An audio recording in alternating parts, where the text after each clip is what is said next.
All right, let me get speech chat pulled up.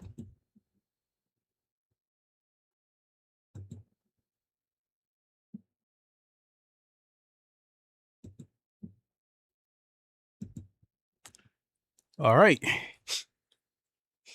And we are good to go. What is good, everybody? It is the Godfather of VR, the ageless one of the man, Liquid Clay. We're back for some Project Motor Racing. Looking at the camera right there, I look a little more clean cut because I shaved my nugget. If you would be so kind to hit the like button, I would appreciate it. All right, so it's been a few days since I streamed Project Motor Racing, and that was by design. As much as I love Project Motor Racing, I don't want to get burned out by Project Motor Racing. Um, it happens. You know, especially being a streamer. I think burnout comes periodically with me. For somebody who's basically their livelihood is being a content creator, I'd imagine they are a living burnout. They may love what they do, but I would like to think that um, the burnout is probably consistent. I went through some stretches on YouTube where I think I tried to put forth an effort to grow my channel with the intentions of hopefully one day being able to go full time on YouTube. And it turned into a second job. Getting out of work, coming home, especially trying to make videos and, spending hours making a video. It's only going to be about 10, 15 minutes, what have you. And, and then you upload the video. And in my case, being such a small channel, back then I would be lucky if the video got, a couple hundred views. So yeah, burnout is definitely real. But I did during those few days, I did take the time to check out, my library of racing games, and decided to put some time into each of those games so I can decide which of these games I'm going to play and which ones I'm not going to play. And hence that's part of the title, sorting other sims, because I'm at a point where, like, for PC people, we have a smorgasbord of racing games. We have an abundance of racing games. I don't really think that's the case on console. They don't have near as many racing games as we do on PC. I think a lot of it being because they don't do early access. But it's funny that I'm talking about console right now, because that segues into another topic that I didn't originally plan to talk about. And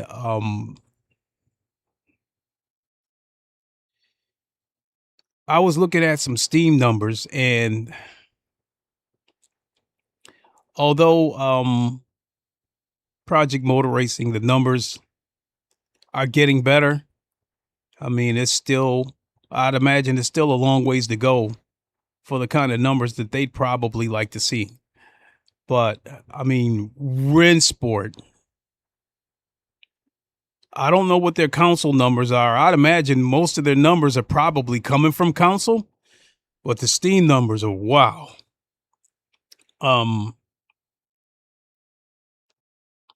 Steam charts, Steam DB,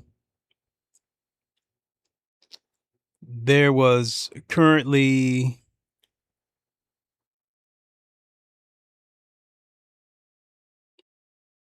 I don't know. Let me look it up again. Let me see what the current is.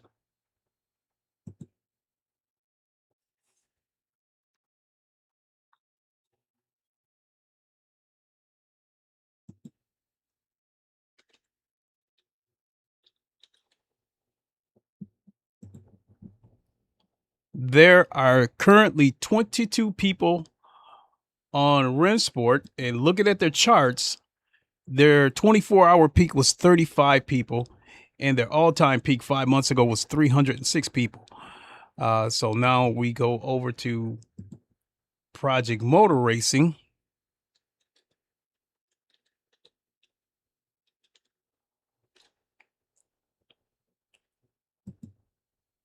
And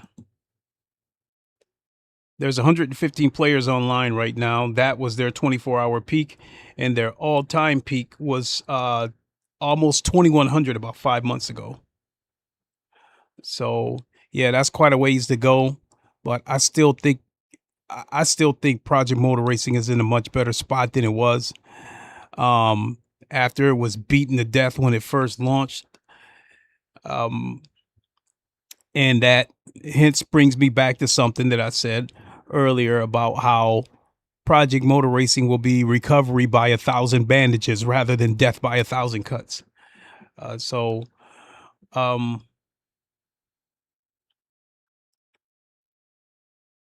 so yeah, that the situation with Rensport has me even questioning: will they even follow through with the endurance DLC that was supposed to come out last month?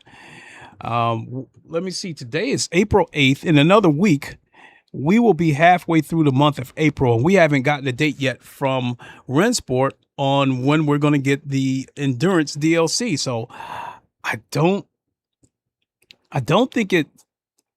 I hope it's not canceled. I don't think it's canceled, but I'm definitely wondering what's going on. Why we haven't gotten a date?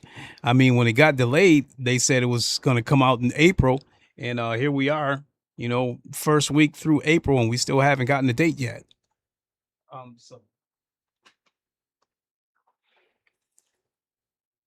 So I will come back to the sorting out these sims that I've been playing for these past few days. Next topic that I want to quick talk about is my friend Boris. In a post that he made on YouTube, it looks like he bought a PC, and I'm guessing by his description, the PC is a potato. He posted a picture of the PC, and by the looks of the GPU, um, uh,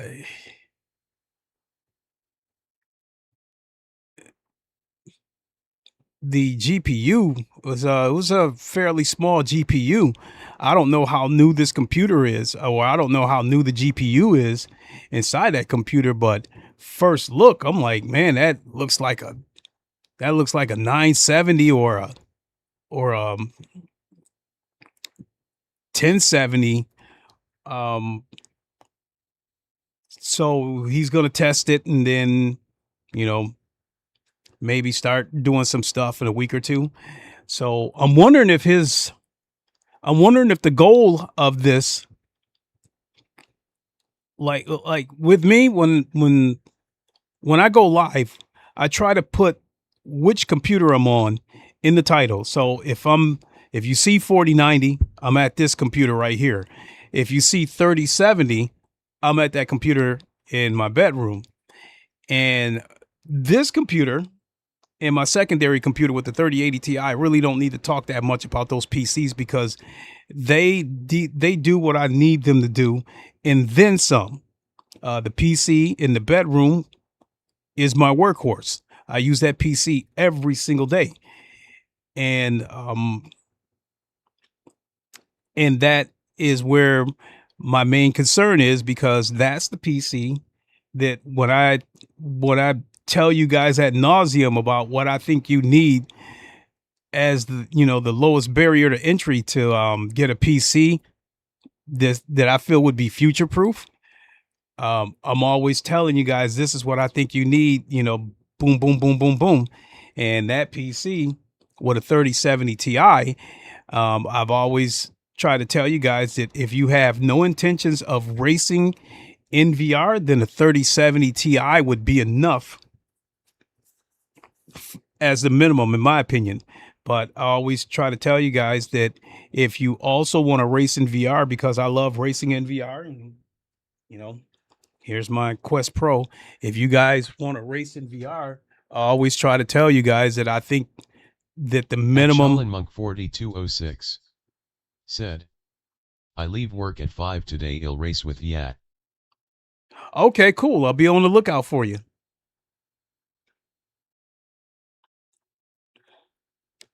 So I always try to tell you guys that if you want to race in VR, because racing in VR, I think they might be the most demanding games on PC. Because it takes a lot.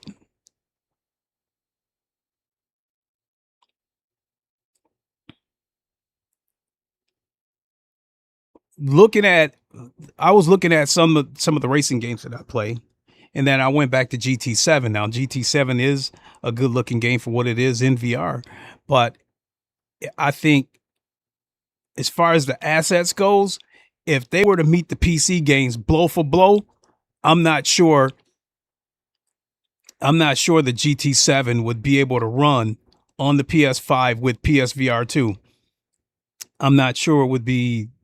I don't think it would be a very good experience. But yeah,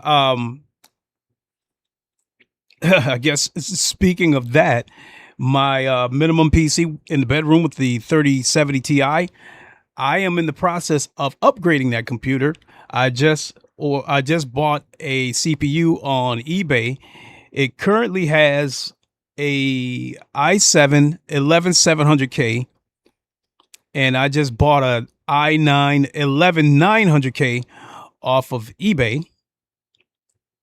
And eventually I'm going to get that computer to the same specs as my secondary computer. So my next move after that would be the RAM. And currently that PC has 32 gigs of DDR4 RAM. I plan to upgrade it to 32 gigs of DDR5. And then lastly, I will upgrade it from the 3070 Ti that's in there to the 3080 to a 3080 Ti, and then that's going to be it. I'm done with PCs. I'll be done upgrading and doing all that shit. And the reason why I'm upgrading that PC in my bedroom is to future-proof myself. If I come across a situation where this PC that I'm sitting at right here, if it takes a dump and I would have to buy another 49er or something like that, I wouldn't have the money to do it at the moment. Or if something happened and I fell on hard times and I was forced to sell that PC, I want to know that I would have a PC that can still get the job done, because actually this 4090 is overkill. At the time that I built that computer, I wanted to build a PC that would give me the best possible visuals and performance on ACC, because ACC in VR looks like dog shit. And it's definitely a case of brute strength, brute force, where if you want the game to look good, you got to have the hardware that can do it. You need a PC with horsepower. And so henceforth, I built that PC with the 4090 in it. But now, I mean, yes, it's overkill. I guess if I had a chance to do it all over again, I don't know if I would have built that PC to what it is right now, because all the other games, it doesn't require it doesn't require that type of computer to run all the other games in VR. Now, Automobilista 2, yeah, it's a demanding game, but it can still run on just about any PC and still look good in VR. So the VR on that game is like well optimized. So I think the last thing that I've been live for about 20 minutes. So I think the last thing I want to talk about before we get into some racing is an upcoming update for Project Motor Racing. So shout out to Jester, who got an interview with one of the Straightforward devs. He is a regular. I've seen his name quite a few times in EJR's streams. I've seen him in Boris's streams. No, I've seen him in Jester's streams a few times, and I think I might have seen him a couple of times in Boris's stream. And so Jester did an interview with him, and the next update is definitely coming. And he said, when Jester asked him what's next, for the update without breaking NDA, and then he said it's pretty much a stability update.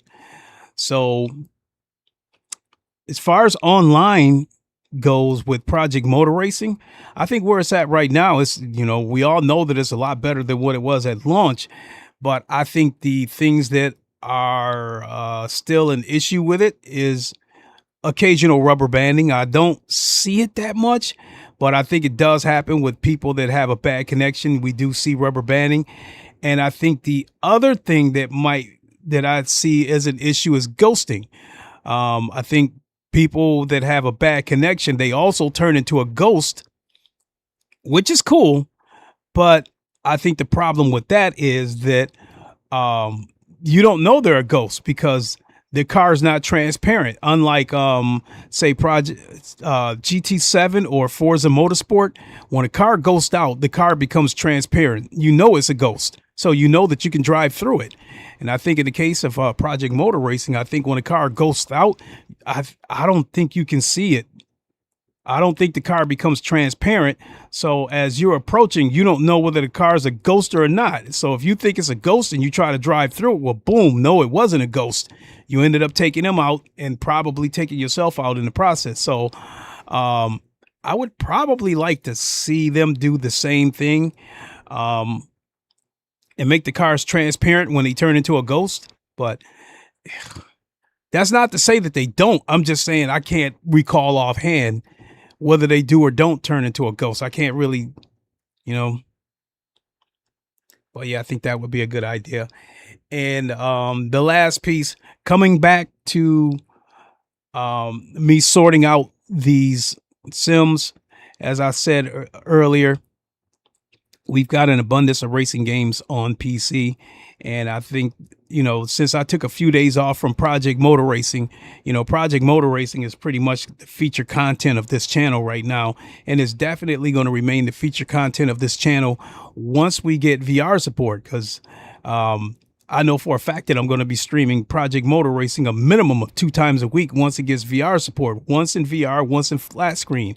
I even dare say that I could do it as many as 3 or 4 times a week once it gets VR support. But I wanted to take the time to play the other sims in my library so I can sort out which ones I'm going to play and which ones are pretty much going to get thrown in the closet. And definitely going to be playing Race Room, because there's still going to be Race Room streams here and there, because I still love Race Room.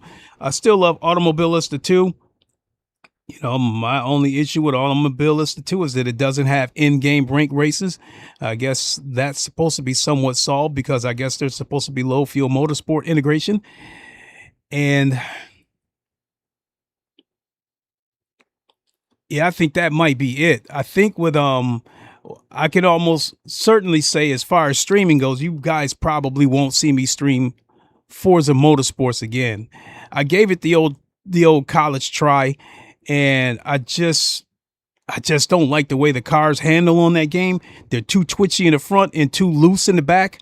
And because of that, I just cannot be aggressive, because the back end is just sways too much.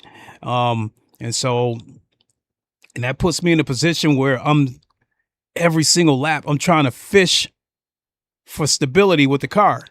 And all it takes is one slight mistake and I spin out. So I'm probably done with Forza Motorsports. I still play it here and there off of YouTube, because I'm too much of a competitor, and I don't really consider myself a quitter. I mean, I keep on going back and I'm saying, I'm going to figure this shit out. I'm going to figure these damn physics out. The other game I don't see myself playing that much or even streaming that much, if at all, would be GT7. The game is just, it doesn't move me. I prefer rank races versus community races. And GT7, they're Group 3 races. There's always participation there. But they definitely lack variety. Slick 13 said, I won't lie, I'm not in love with cars handling here, they feel way too floaty and center rotating. At Oil Slick 13 said, hoping it improves. Honestly, Oil Slick, for the longest, the handling on Le Mans Ultimate was my favorite for quite a while. But I love the physics of Project Motor Racing. I don't think it feels as floaty as Automobilista 2, but I can agree that it probably feels a little bit floaty. But what I love about Project Motor Racing is that I trust the cars. When I go into a corner, when I hit my brake marker like I'm supposed to, and I lift, the car rotates. At that point, the only thing it is, it's almost like waiting to shoot, like wait now. So the car's rotating around the corner, and the hard part is trying to show restraint and wait till the car gets lined up where you want it at before you hit the throttle. And even if you hit the throttle, you still have to finesse it. You can't smash it to the floor. You'll still spin out. And I think that's perfect for me because I can be aggressive with the cars in Project Motor Racing, but you still pay the price if you get too greedy. And while we were talking about, like the handling of Forza, like I just can't get behind it. I haven't really been liking the handling of Le Mans Ultimate that much lately. When you drive onto the track with cold tires, it's like driving across an ice pond, and you give away 3, 4, 5 laps waiting for those tires to warm up. And then once they warm up, you only got about a 3, 4, 5 lap window to get optimal performance out of those tires. And then when you're going through the first few laps of trying to wait for the tires to warm up, you are still dealing with over aggressive drivers and dive bombers. So in an effort to try to stay careful until the tires warming up, you are giving up so many positions in the first couple of laps because you don't want to spin out. The aggressive drivers are going to come in, so you almost have to move over and let them through. And you're going to give up a lot of positions because of that. Once the tires start to warm up to the point where you can trust the car, you've given away so many positions, and now you got a real fight on your hands to try to get those spots back because the slipstreaming on Le Mans Ultimate isn't that good. You have to be right on top of a car coming out of the apex and carrying momentum in order to make the slipstream effective on that game. So, and then with Le Mans Ultimate, while the tires are cold, there is absolute zero. There is zero trust and 100% fear when I drive those cars. Because if you lift, the car's still going to slide right off the track. Even if you brake, you can still lock up the tires and the car is still going to slide off the track. So, like I said, it's like driving across ice until the tires warm up. And it's just like too much chaos goes on in that game. And, you don't want to run into the car in front of you, but you're trying to fend off the car behind you. It's pretty much a spin out or a wreck waiting to happen. And so I'm always giving up positions the first couple of laps waiting for the tires to warm up. Is that I'm not having a lot of fun with that kind of stuff. I did put in a lot of time on Le Mans Ultimate this weekend so I could try to figure out where does this game set with me. And even when the tires warm up, you still have to smash that pedal and keep hitting it to get the car to rotate. Whereas Project Motor Racing, you just lift and the car rotates. So all in all, with Le Mans Ultimate, it wasn't as bad. It wasn't so bad once the tires warmed up. But the latest track on there, Barcelona, is absolutely atrocious. Even when the tires warm up, it is still easier than shit to slide off that track. It still feels like you're driving on ice. And I've been avoiding Barcelona like the plague. So that brings me to my final decision, especially on this channel. You probably won't see me stream Forza again. You might not see me stream GT7 again.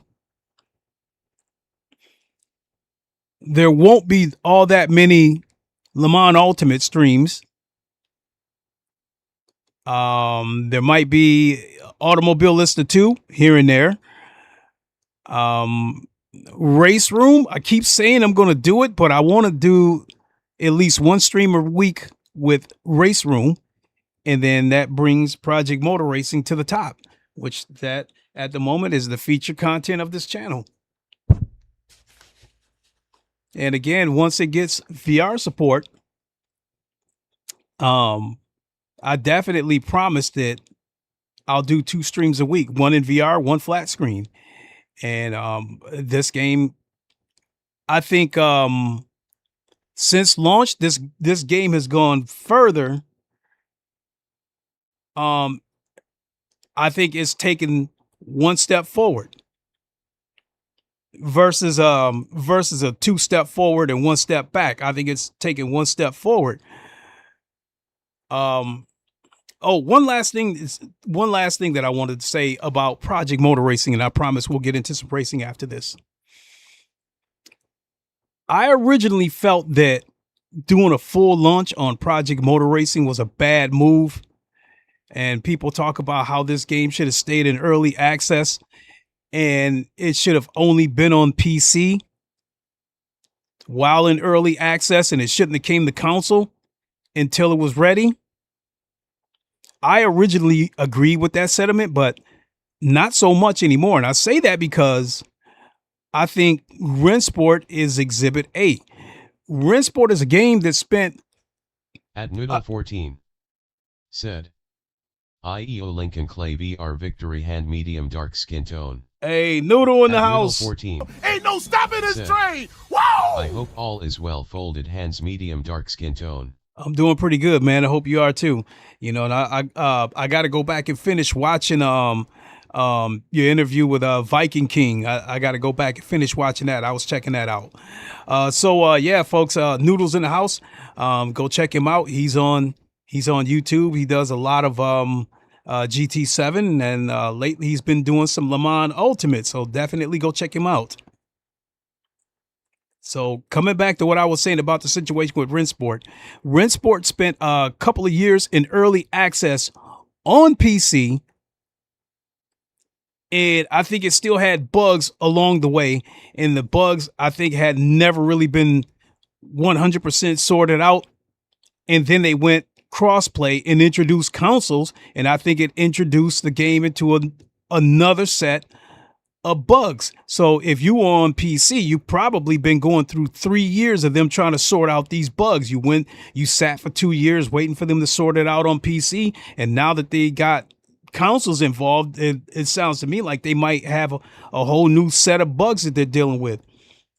All that being said, I think it might have been the right move to go ahead and do all this shit at once with Project Motor Racing and knock it all out at once, because if they would have put this game in early access on PC like people were suggesting, we would probably be going through a year, maybe 2 years of them trying to sort out all these bugs on PC, and they would have been struggling to build a user base on PC because of how many games there are on PC. And then they do a full launch, they include the consoles, and then they might have a new set of bugs that they got to deal with because of the crossplay. And so now you might have to wait another 6 months, a year for them to sort out the new set of bugs. So I think when all is said and done, it might have been a better move to do it now and get it all sorted out now. So once they get this stuff sorted out, it's not going to be a case of they spent 2 years sorting out the PC. Now we got to try to sort out the console and bring it all together. When they get this thing fixed, it's all going to be, it's all going to be sorted out.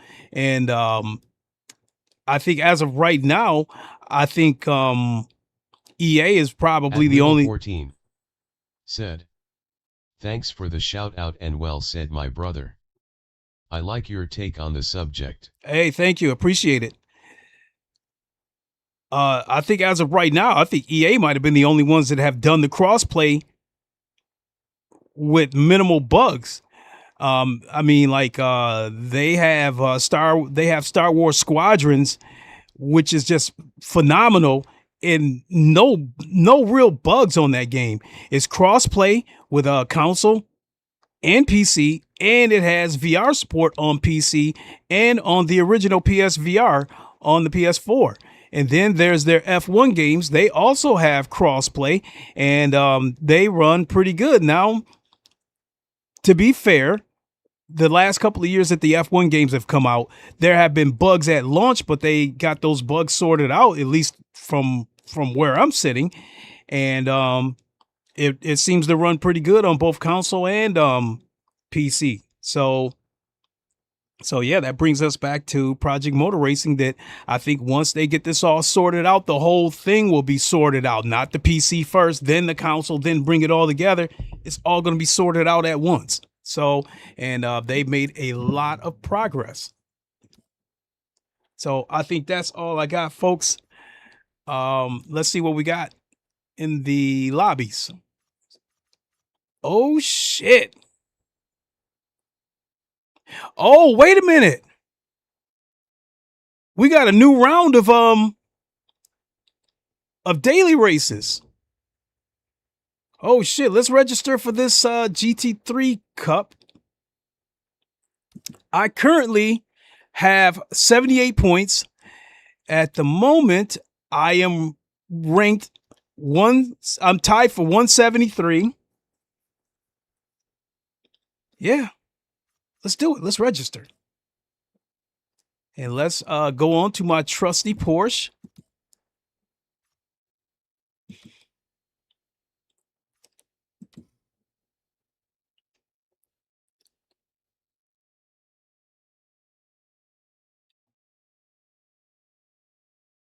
So yeah, I've got 6 days to complete at least 2 rounds.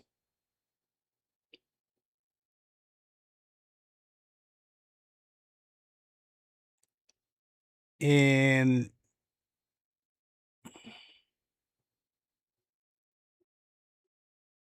we're up to 14.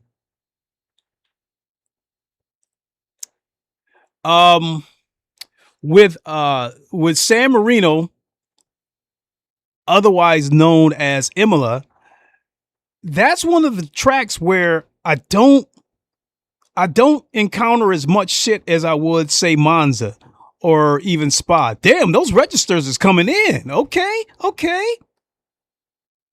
Don't get me wrong, there's still some shit that happens on this track. But again, not as bad as say Monza or Spa. And speaking of shit that happens, I think one thing that's a testament to the growth of Project Motor Racing is that we're actually starting to have a problem with driving standards with this game. When this game first came out, I expected the driver standards to be atrocious because it's cross-play with consoles, and I had assumed that there would be a lot of people on this game using controllers, and you're going to have a lot of wrecks because of it. But I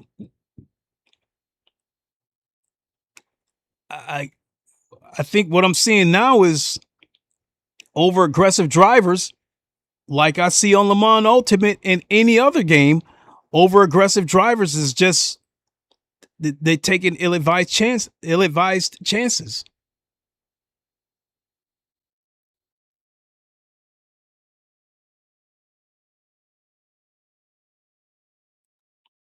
So while we're waiting for the update, because we got 3 minutes.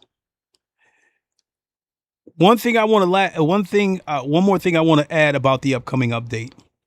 Wakana Sora, he's the dev that Jester got the interview with, and he's a regular in EJR's streams.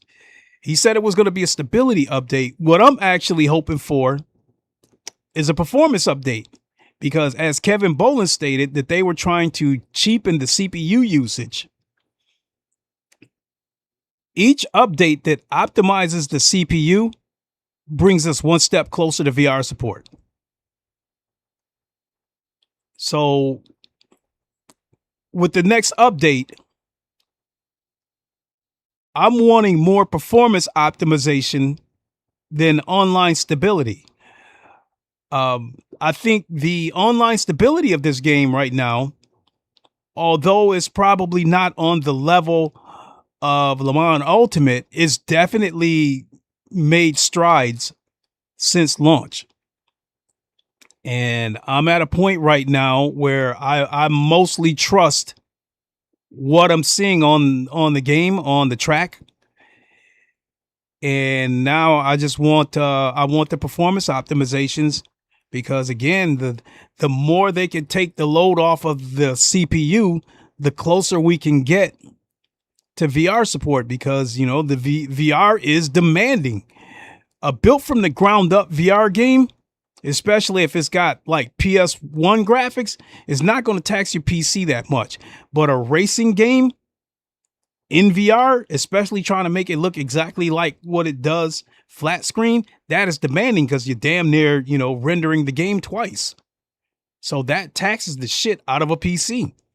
I dare say out of all the games that taxes the shit out of a PC, I would say that running a racing game in VR probably puts the heaviest load on your PC.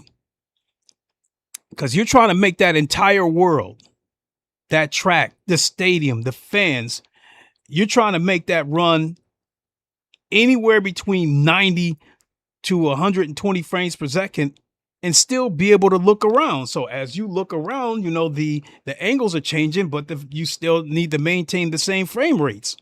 So yeah, it's yes, it's quite demanding. So in Project Motor Racing's current state, I know it'll run on this PC easy. My other PC with the 3080 Ti, I think it'll run on there easy as well. The one with the one in my bedroom with the 3070 Ti, I think it could run in its current state, but I would have a lot of compromises. I would have to turn the resolution down. I'd have to turn down the in-game settings.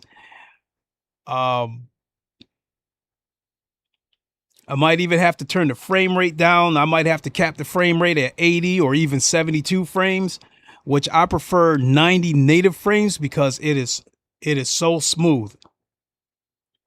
We got 34 people registered. That means there's going to be 2 splits. And one of my goals with these rank races is to get out of Division 4. Boris is in Division 1, and when this game first came out, I was still learning the physics. I was still learning this game, and I got placed in Division 5.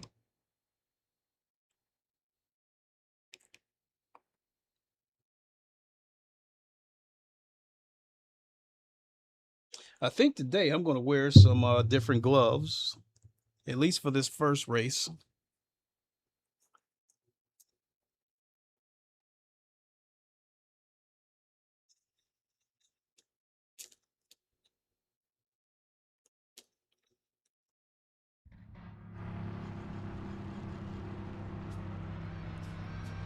All right. Let's check out the vehicle setup. Make sure my steering wheel is good. Force feedback, strength, steering rack.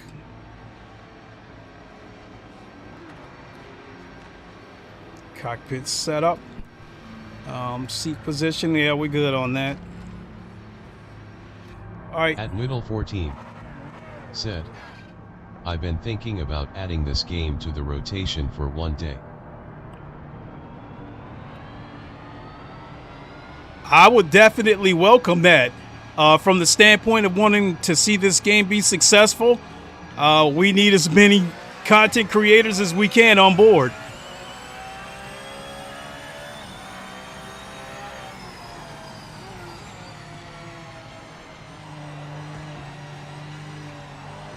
Oh.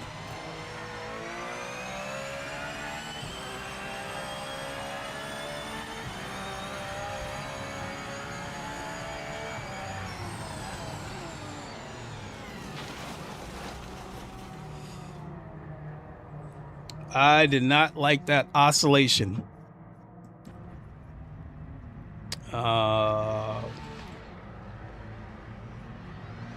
Steering wheel. Turn that down a click.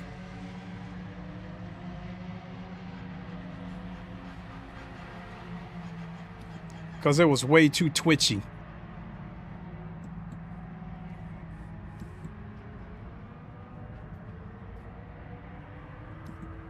All right, let's see what we got.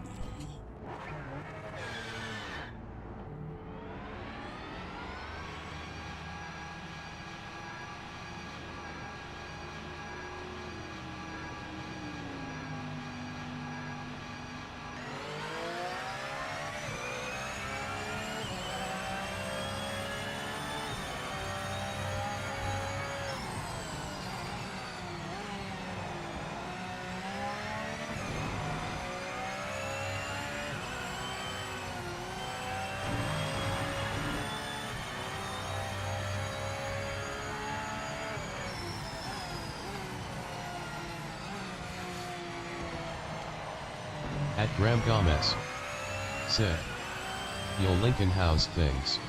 Yo, Graham, how you doing? How you doing, my guy? We also got another creator in the house, Graham Games.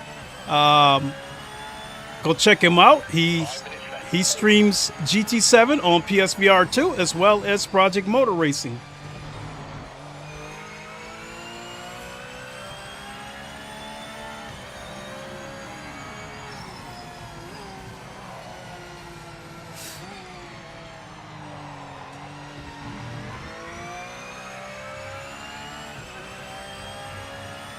Yeah, this is going to be a bad first race.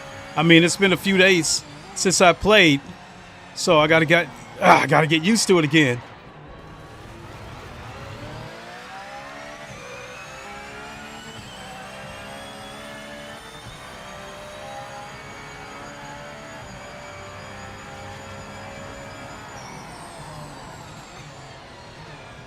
Not to mention the occasional oscillation.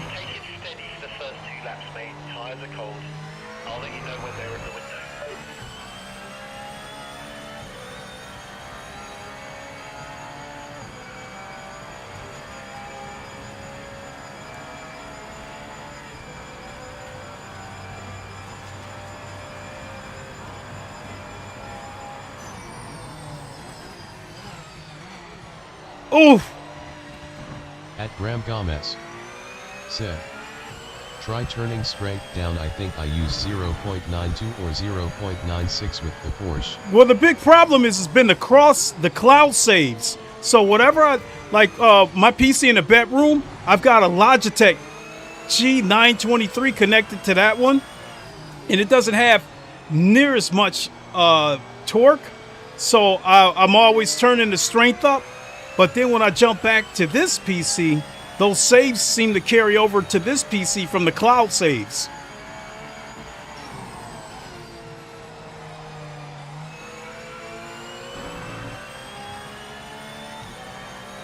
But yeah, the short story long, you're right. I'm going to have to go back in there and turn the in-game strength down.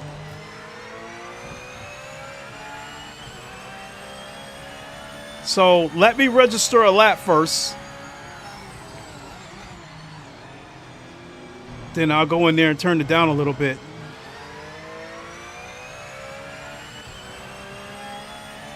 And then the other thing I got to get used to is that I've been racing in VR this whole weekend. Because I've been playing a lot of Race Room and Le Mans Ultimate. A little bit of Automobilista 2.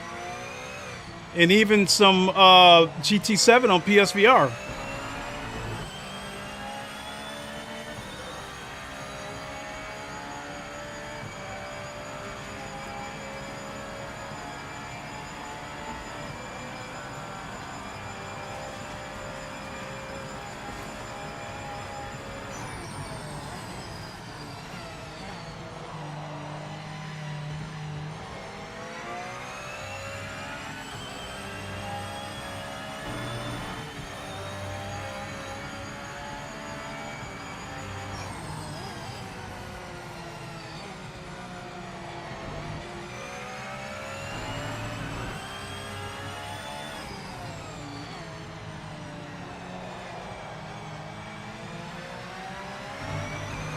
Oh, come on!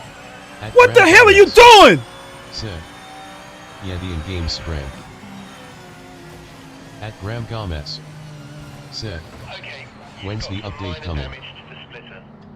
We can see from the telemetry that you've lost a bit of downforce. Idiot was pushing me off the track. He knew I was there.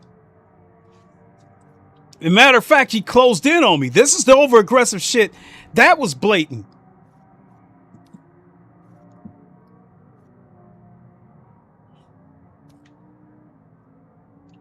Now I got to go back to the pits to turn down the torque.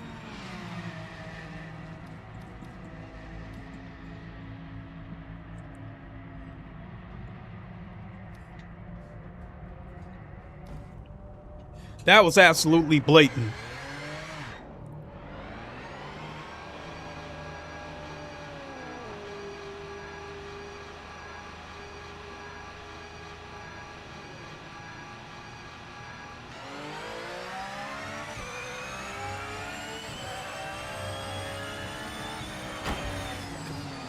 That's the same guy that hit me before. What is this dude's problem? Session over. Check and flag this lap.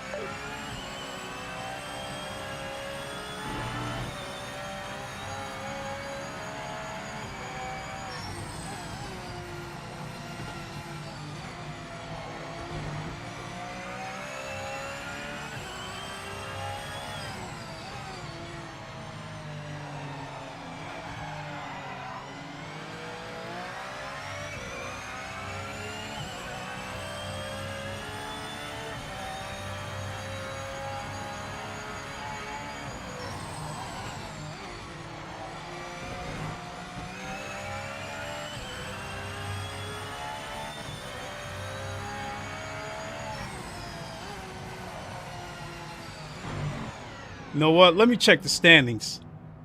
I need to find out who this dude is.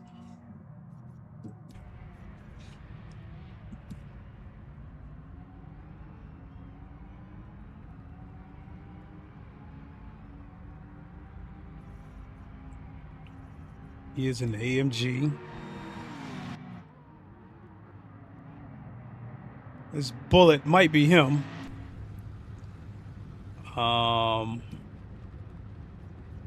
Yeah, it's this guy, Bullet.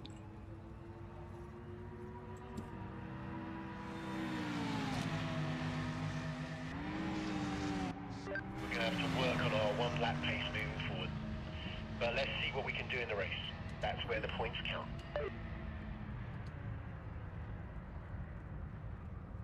At Graham Gomez said. Spectate. When's the update coming? Well, the EJR, he put a poll up wanting people to guess when the update is coming. And the choices were this week, next week, or next month. If the update is this week, it would have to happen tomorrow, because I guess they're not going to release any more patches on Friday. I guess they're going to try to do it in the middle of the week, so if there's an issue, they can hot fix it before the weekend. So if it doesn't come tomorrow, then it will come next week, and if it doesn't come next week, then I guess sometime within the next month. At Graham Gomez said. Oh, too late. No, I see which one it is. I think it's that yellow AMG right there. So I think the guy's name is Bullet. So as much as I'd like to report the guy, I'm not going to bother, because I don't like the current report system on this game. It seems like too much red tape to have to scan it and then, you know, scan the barcode and then do whatever. So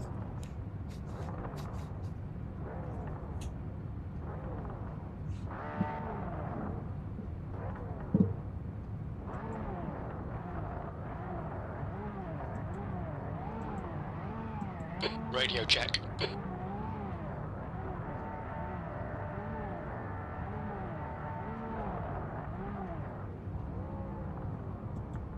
At Noodle14 said. Are you playing on PC or console? I have it on both PC and console, but the better experience is on PC. You know, I have it on PS5, but the better experience is on console. You can control your settings, your frame rate.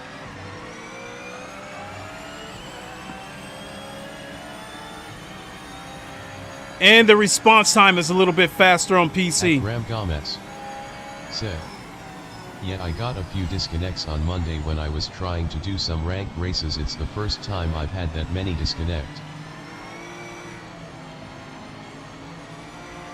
I mean, they're going to get that sorted out.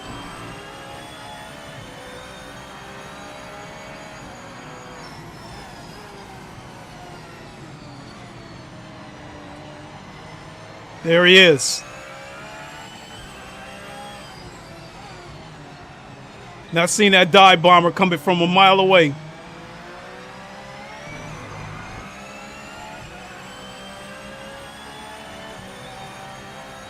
The car's a little bit slidey right now, waiting for the tires to warm up.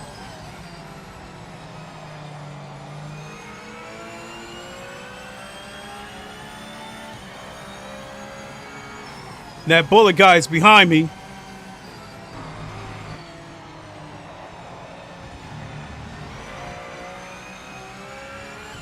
Oh, shit. He wiped out. Good riddance.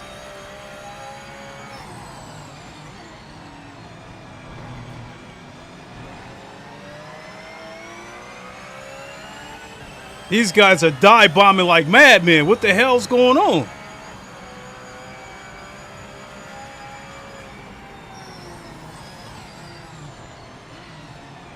I seen him coming. I had to let him go.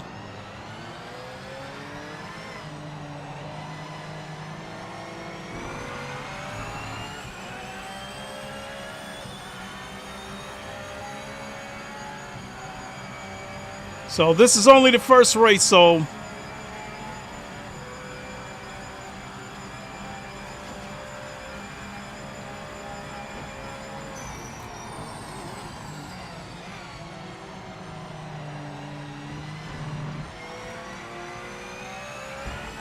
knew it.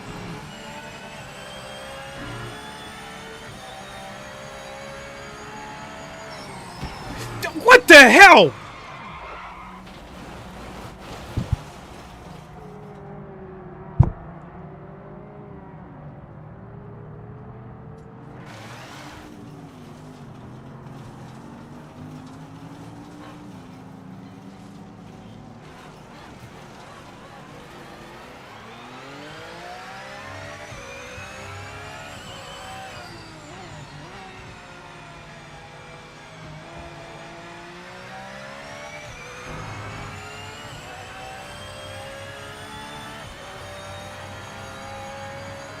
And I had the fastest first sector, too.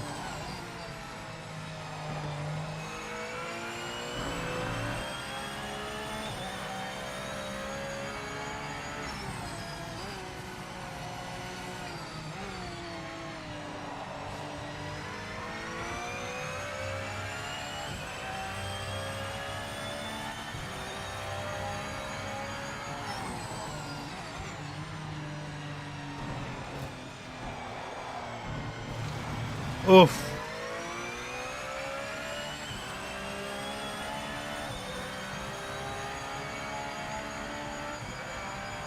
That's another reason why I need VR, because damn it, it's damn oscillation.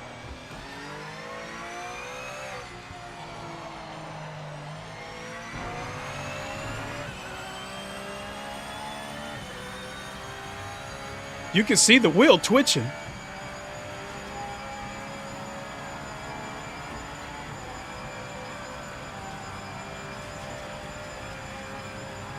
Yeah, I gotta figure that shit out.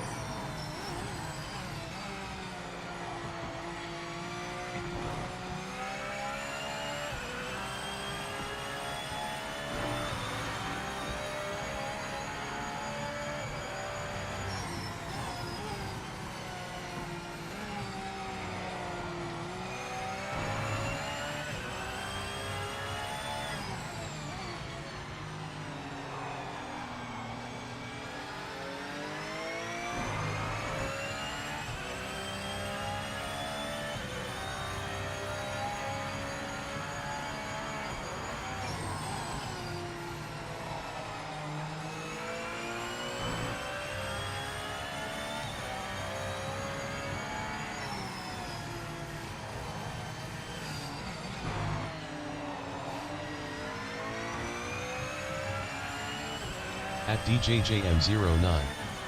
Said. Sup Lincoln Clay. DJ, what's up, my guy? At Middle 14. Said. Ram Victory Hand Medium Dark Skin Tone. At Middle 14. Said. DJ Victory Hand Medium Dark Skin Tone. Oh, y'all got a secret handshake, huh? At DJJM09. Said. Middle Victory Hand Medium Dark Skin Tone.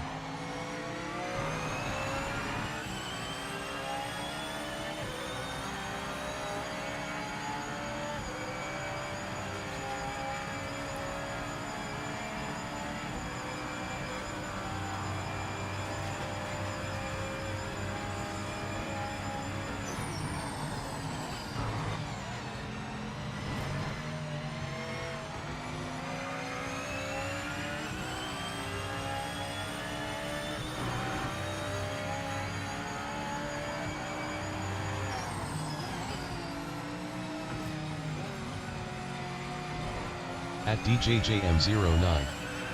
Said. I finally caved and bought this game. At Graham Gomez. Said. Yo Middle, hope you're good. Hey, DJ, I showed you the cheat code when I showed you you could get the game for 13 bucks. Unloaded. So in my opinion, there was no excuse not to get the game. Said. Mainly due to you. I think I want to race the GT500S. Oh man, I that's found out that they are actually faster than hypercars. yeah, I found that out too. 14. Said. I am well, my brother, maintaining to keep from complaining.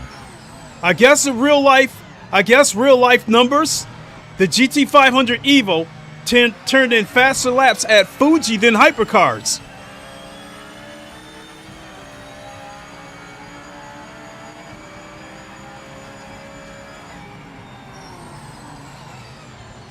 But you're gonna love those GT500 EVOs.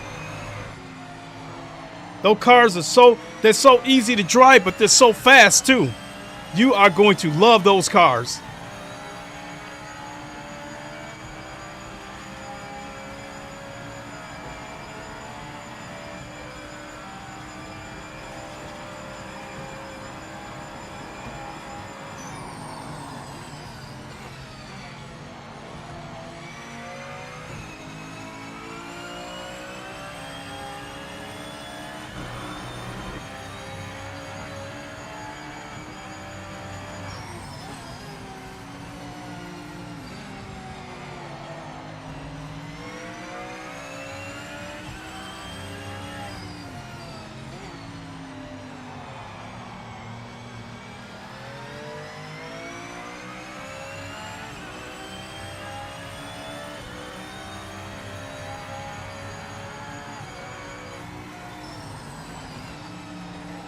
I saw a little bit of rubber banding. I had to let him go. Well, he cracked anyway.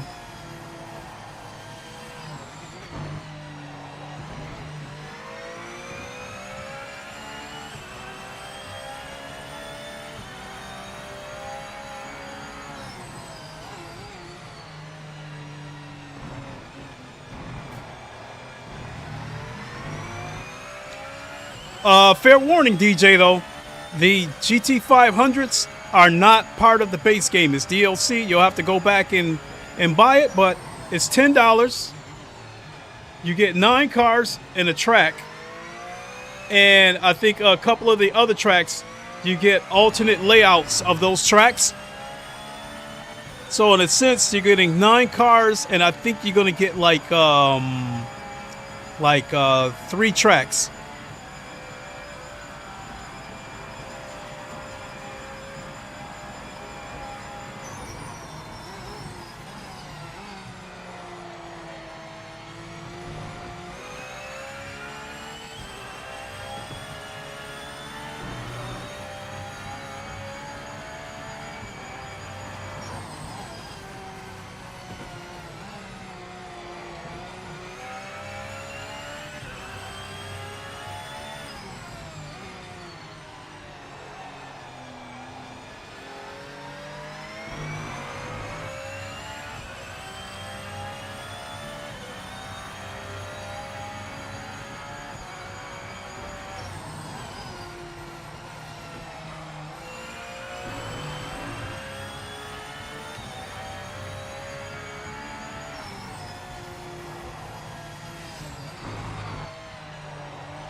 Oof.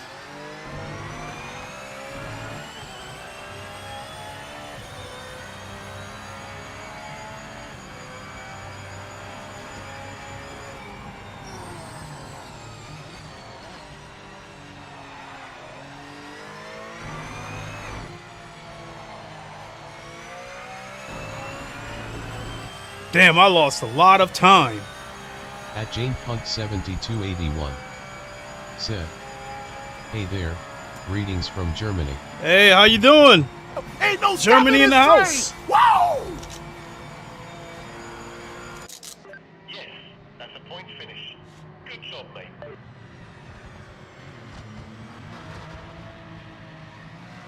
At Noodle14 said, JanePunk7281 victory hand medium dark skin tone. So it looks like that bullet guy, he ended up finishing. Oh, he got DQ'd. Oh, so he got what he deserved. Oh, I should have saved that replay so I could try to find out why he got DQ'd. Damn, look at this. The sprint series at Spielberg, 25 people registered for that race. Holy moly. What other races did we got? GT4s at Kyalami. I love Kyalami. 992 Sprint Series at Spa. GTE Pro Cup at Lexington. GT500 at Takamiya. Group 5. Oh, shit, at Zolder, 14 laps. GT1 Revival. That's 35 minutes away. Said, GGZ. It was the first race, Noodle. First race jitters. Not to mention, I've been off of this game for a few days because I've been playing other games over the past few days. So, gotta, get in sync with the game again. At JanePunk7281 said, Porsche Cup is awesome. Well, it's definitely at the right track. Only 4 laps at Spa, so the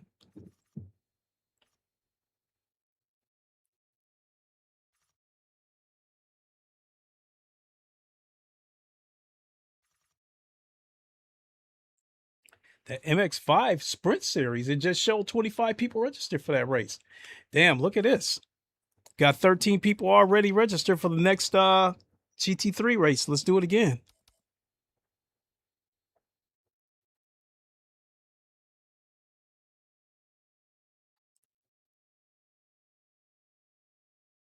I think this time I'm going to try a different car.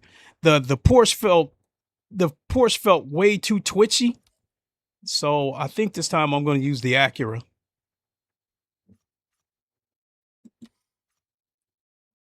I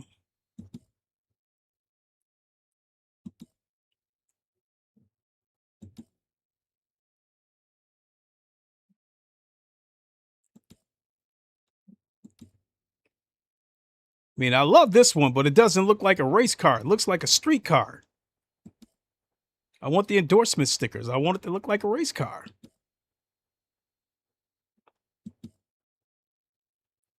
At Noodle14 So I'll go with this one. Said, NSX let's go.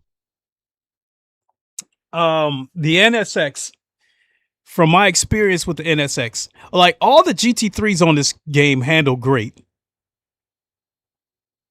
I dare say I've been using the Porsche. The Porsche is twitchy, but once you get locked in with the Porsche, man, once you get locked in, it's balls out. The NSX, it doesn't take corners as good as the Porsche. And therefore, I think I have to brake a little bit earlier with this car versus the Porsche. But if you brake a little bit earlier, it turns pretty good, and you can actually carry a little bit of speed out of the corners. Oh, look at that. We got 29 At people registered. JanePunk7281 said, Audi is up.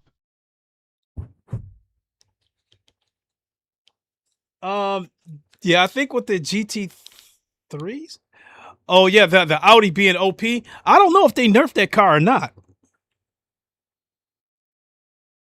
I think I heard Boris might have said something about them possibly nerfing that car, and he believes now with the GT3s, he believes that the Porsche is the OP car. So I will say that with the GT3 on this game, I've turned in the fastest laps with the Corvette. Like after they did that new tire model with update 1.7, the Corvette was the OP car for a minute. So I got away from that and started using the Porsche because I don't like using OP cars. And then you know, Boris thinks currently he thinks the Porsche is the OP car. But I kind of have a little bit of brand loyalty to the Porsche because on just about every racing game, at some point or another, I use the Porsche. Doesn't matter what racing game it is, you know, ACC, GT7. The one game where I haven't really showed much loyalty to the Porsche would be Le Mans Ultimate because it is a scary car on that track, on that game. It is a high risk car. You pay the price if you get it wrong with that car. But all the other games, yeah, like GT7, Race Room, Automobilista 2, here on Project Motor Racing, those 4 games are the games that I can be aggressive with the Porsche because I trust the car in those games. The games where the Porsche scares me would be Le Mans Ultimate, ACC, and Forza Motorsports, because it is a super twitchy car on Forza.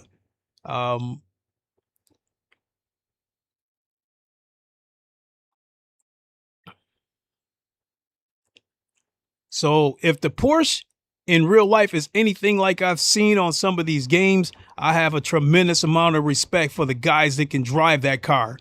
Cause yeah, like using Forza Motorsports as an example, that's one of the cars when I complained about cars being twitchy in the front and loose in the back.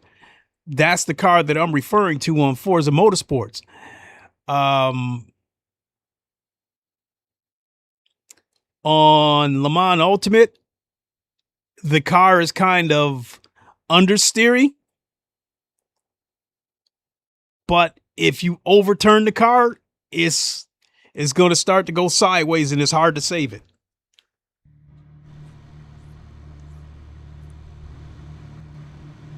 All right, let's see what we got here for vehicle setup. Strength of that one, we're going to take this up to 1.6. Leave the strength at 112.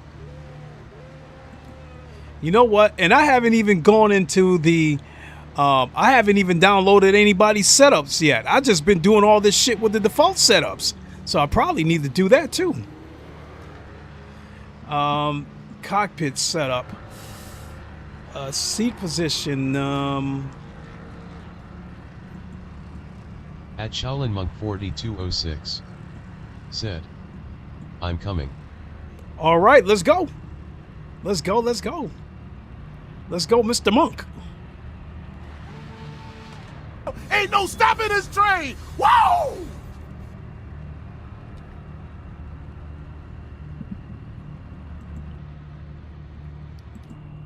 All right, let's see what we got.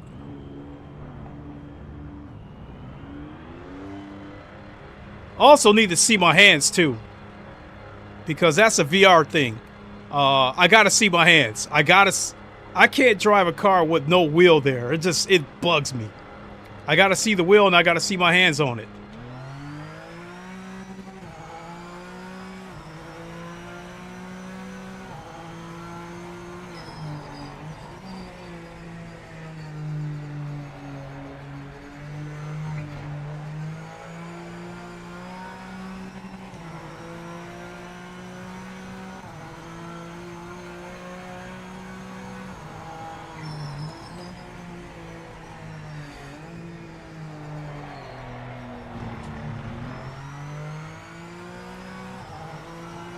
Little bit understeery, but in all fairness, the tires are cold and I got to learn this car all over again.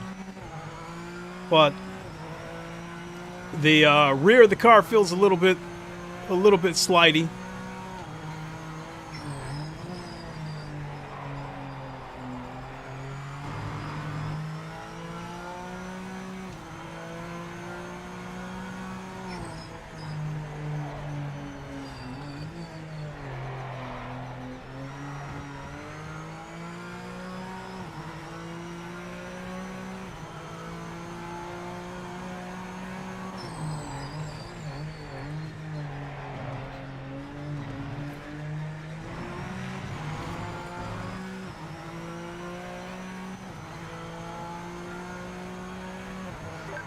Minutes remaining.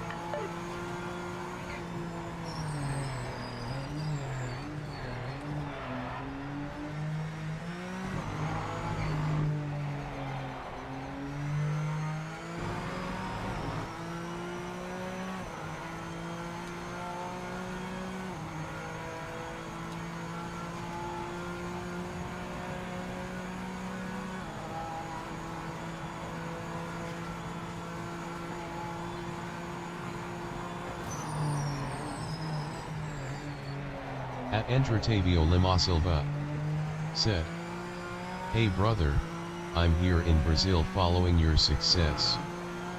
Go Hey, hey, hey, how's it going? Hope you're enjoying the game.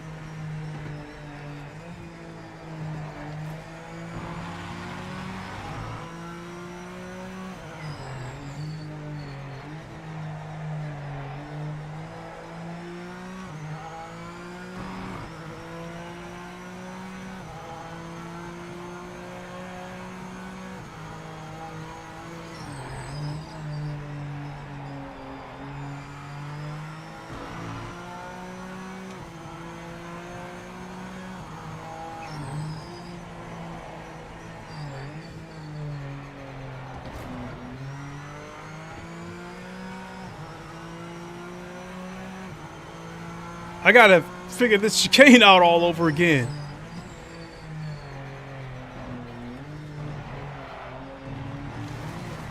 Ah, I validated the lap. I still got one more shot at it.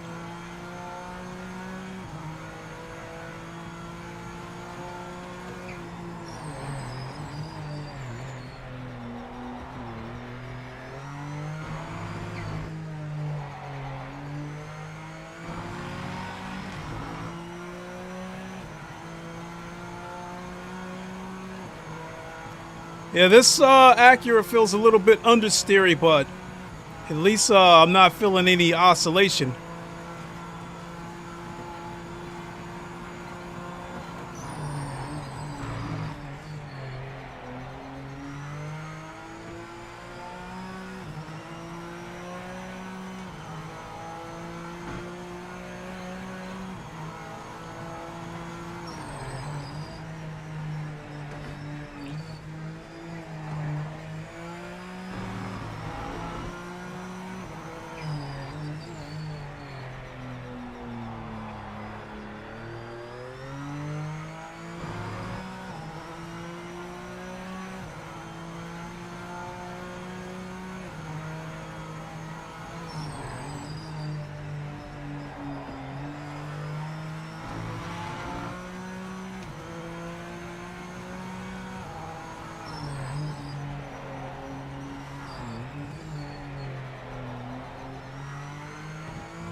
Not as good as I wanted, but at least I didn't invalidate the lap yet.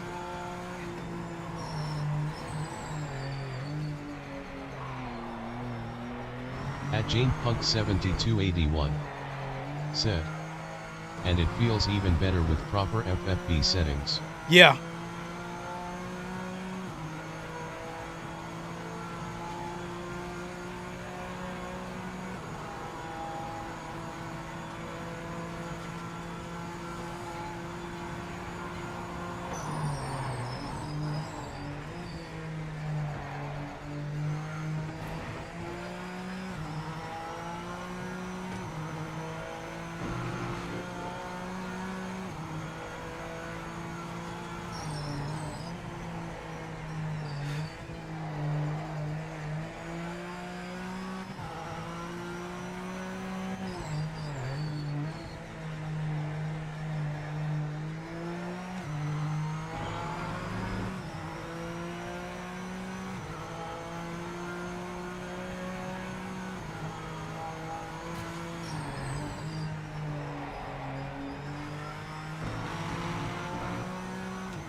flag this lap.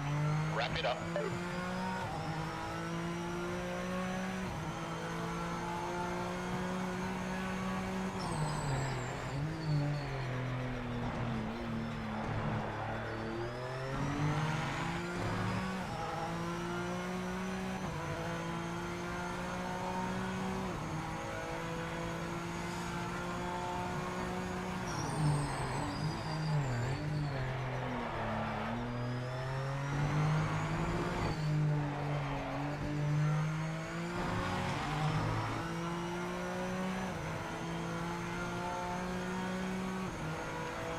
At JanePunk7281 said, push push. We did our best. I'm clearly faster with the Porsche. I'm like a whole second slower with this Acura.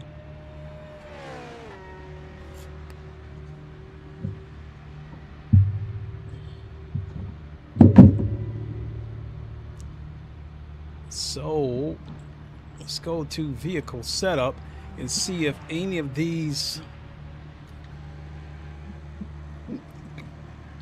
Oh, you know what?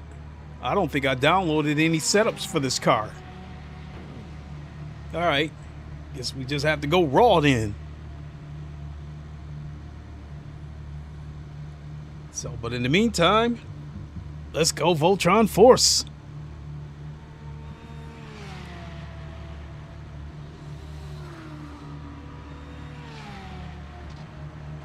See what the standings are. Fastest lap was 142.8, and I think my fastest lap on this game so far might have been a 143 something. So yeah, I gotta put in some time and get my reflexes, get my sharpness back.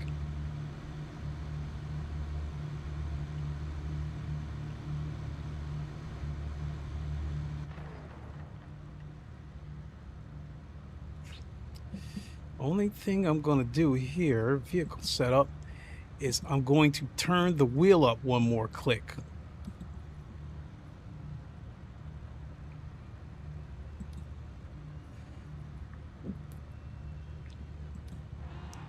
So, turn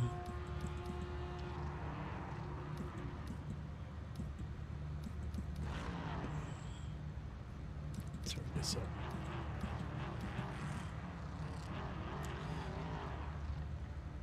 Okay, let's save that. Confirm it, yes. And let's go. Let's go, let's go, let's go.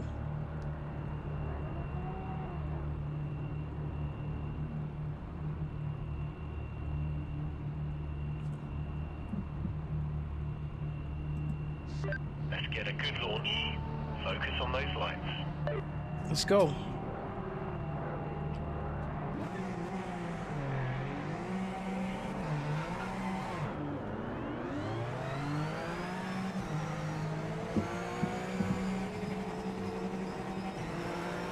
I wasn't feeling any force feedback there for a second.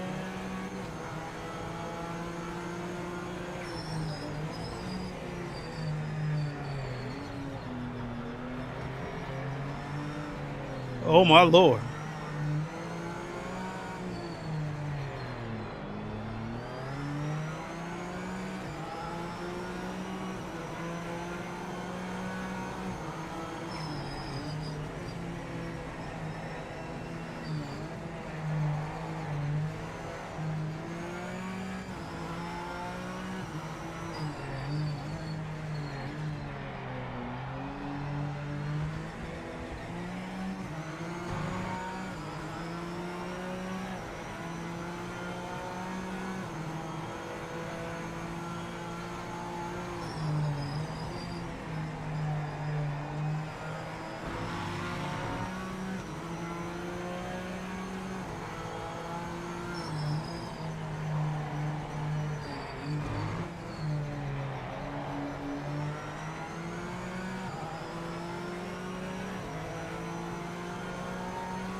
He waited until that car, he tried to take him out. That guy was sitting on the side of the road waiting for the first car to come through and then try to take him out. Unbelievable.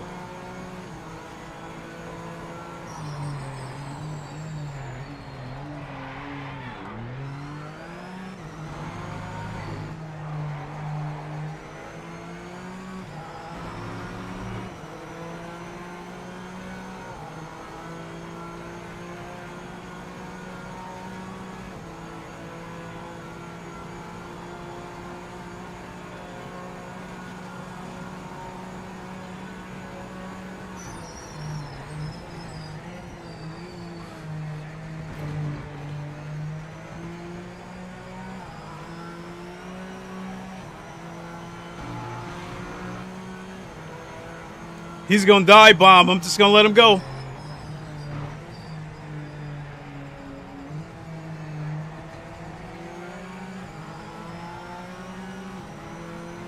You got the fastest first sector.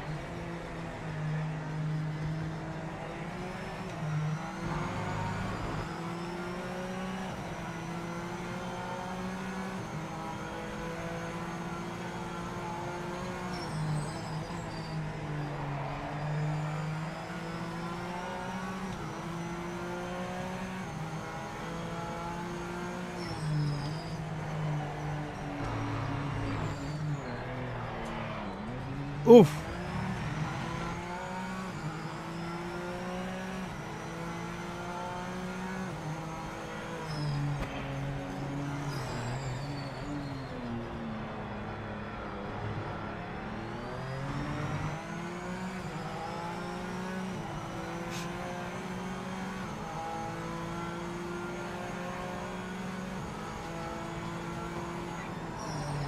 Oof. That was harsh.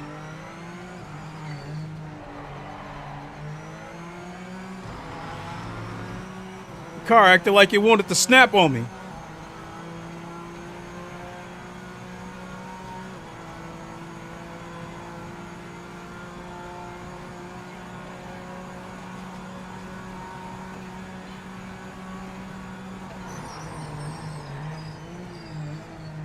Jesus.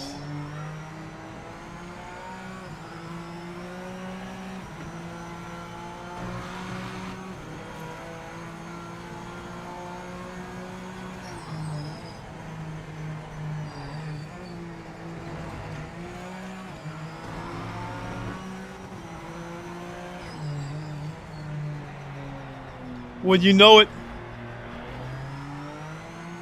At Graham Gomez said, I gotta go, I've got work in the morning. GL bro, have a great stream, CYA soon, bye chat. Alright, we'll see you soon, Graham. Yeah, I got this idiot trying to... Why was he trying that?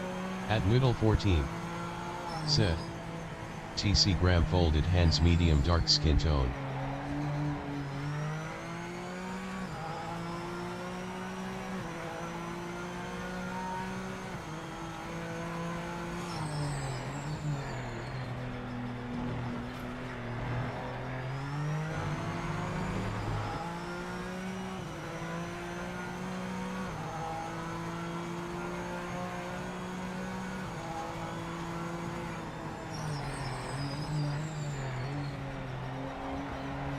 At middle 14 said, are you in the start off lobbies?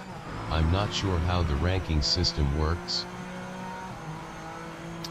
I'm in Division 4, so I'm not a bottom feeder, but just above them. But I know I'm faster than that. Because when this game first came out, I wasn't putting in very good laps. Damn it. That snap before that chicane.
At Adrenaluquit said, I uninstalled PMR because my PC can barely run it.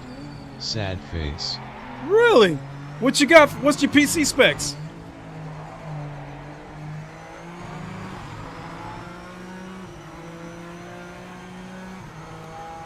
What's your PC specs? What resolution were you running the game at, and what were your graphical settings? At Adrenaluquit said, I have a feeling though it will get more optimized. Oh, it's definitely going to get more optimized because Kevin Bolin had already stated that that's one of their goals, was to try to cheapen the CPU load. The game is CPU heavy right now.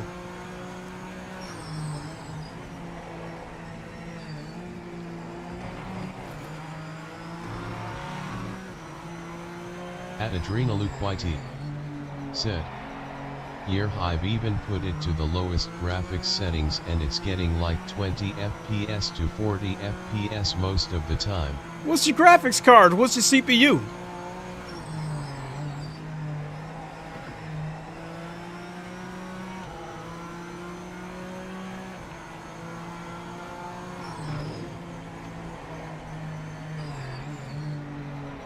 At Adrenaluquit said, that's a good sign.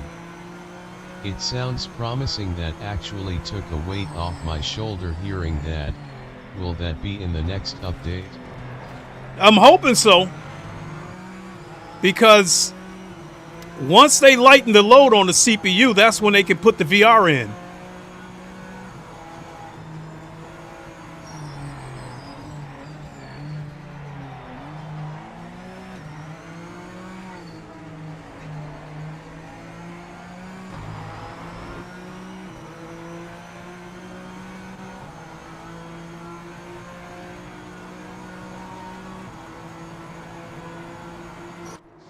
Good drive, mate.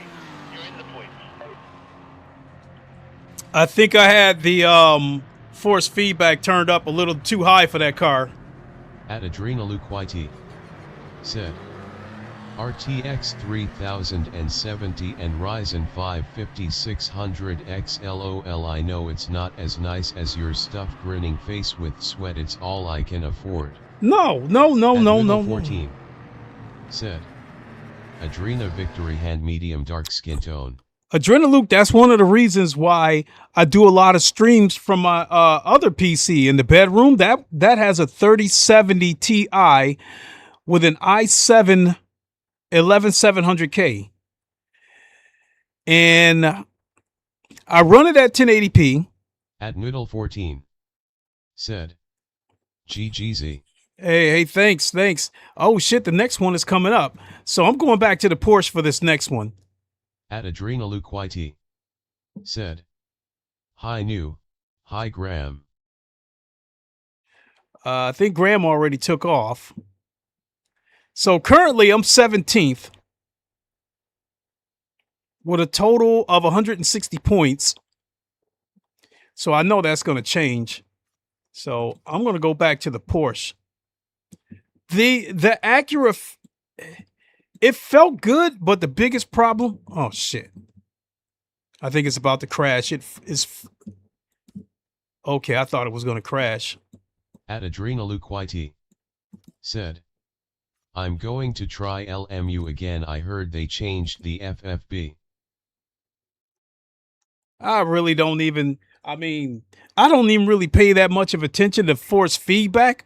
I care about how the car sticks to the road. If it drives like it's on ice, then we can, then I got to make some adjustments, or it is what it is.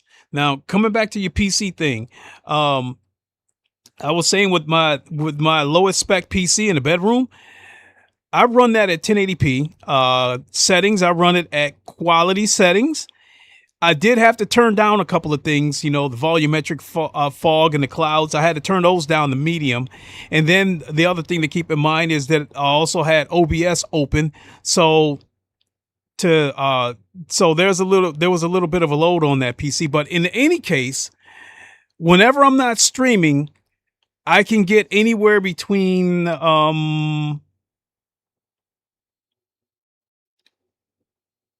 anywhere between 75 and 105 frames per second.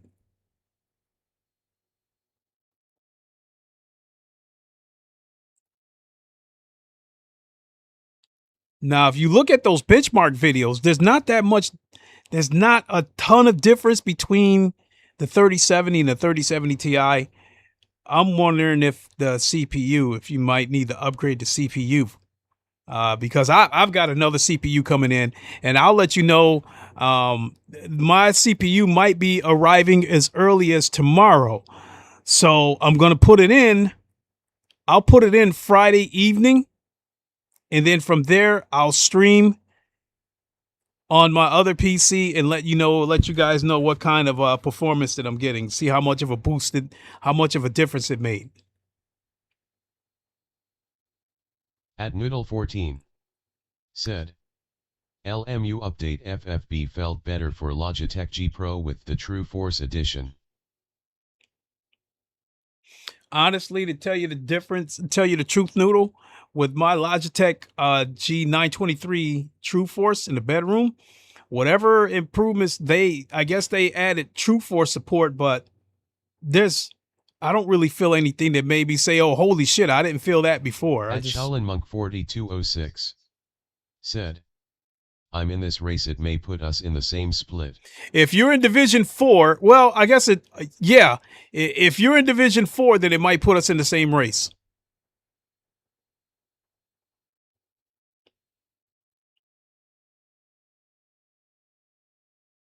At Noodle14 said, Shaolin Monk Victory Hand Medium Dark Skin Tone.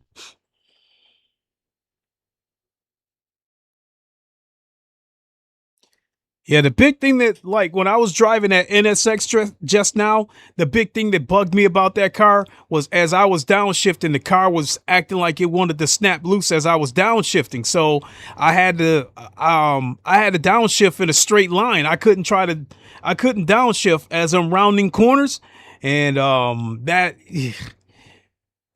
caused me to go off the track a couple of times. Shaolin Monk 4206 said, I'm in Division 5.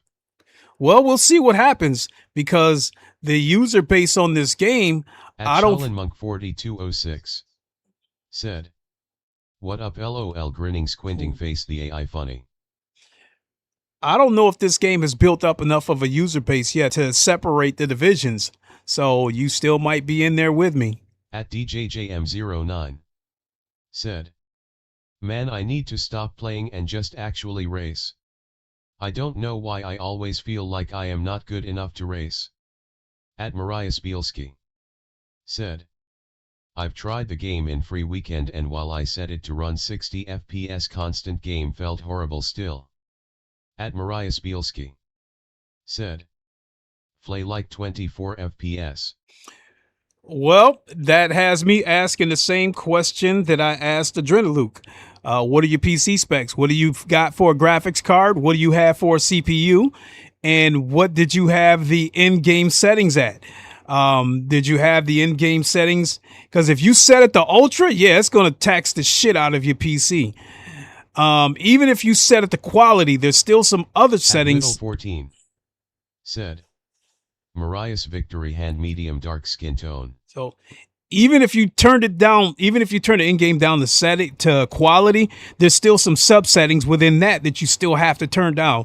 Most notably, if you turn down the volumetric fog and you turn down the clouds and you turn... 14 said, DJ, there is always someone worse than you, LOL face with tears of joy. And you turn the shadows down, that alone right there will probably get you an extra 10 to 15 frames. So go into the advanced settings, turn down the fog, turn it down to medium, turn down the fog, turn down the clouds, turn down the shadows, turn those all down to medium. And I even dare say, as far as the overall settings,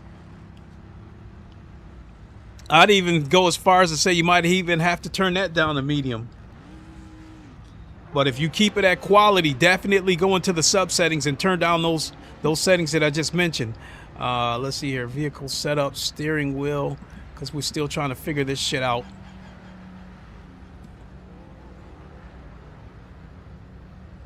The car was a little bit twitchy.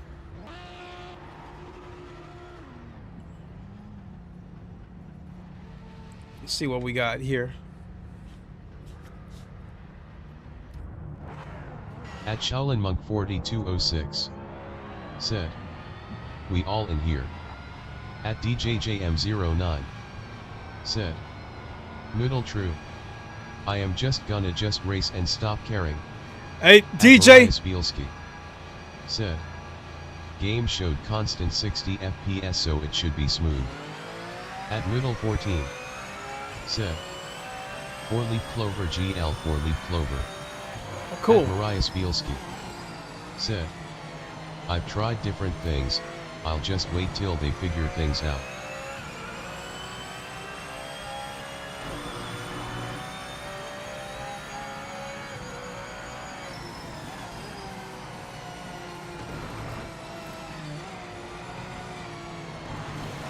Oof.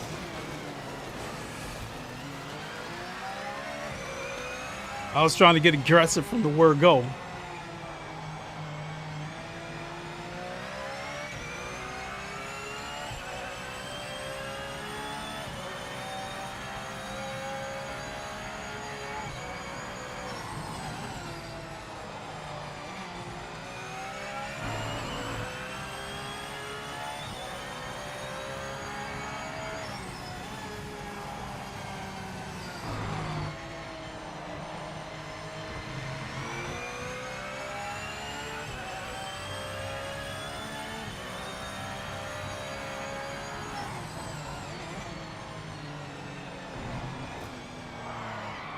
Oof. At Middle 14 said, "TC all gotta drive home." At Middle 14 said, "Have a great live stream, my brother. Folded hands, medium dark skin tone." All right, Noodle, my brother, thanks for dropping in. Appreciate it.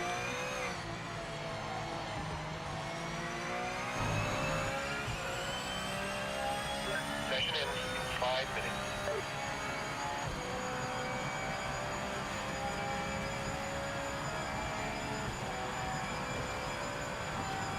Oh, that oscillation. Oh, my God.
I invalidated the lap again.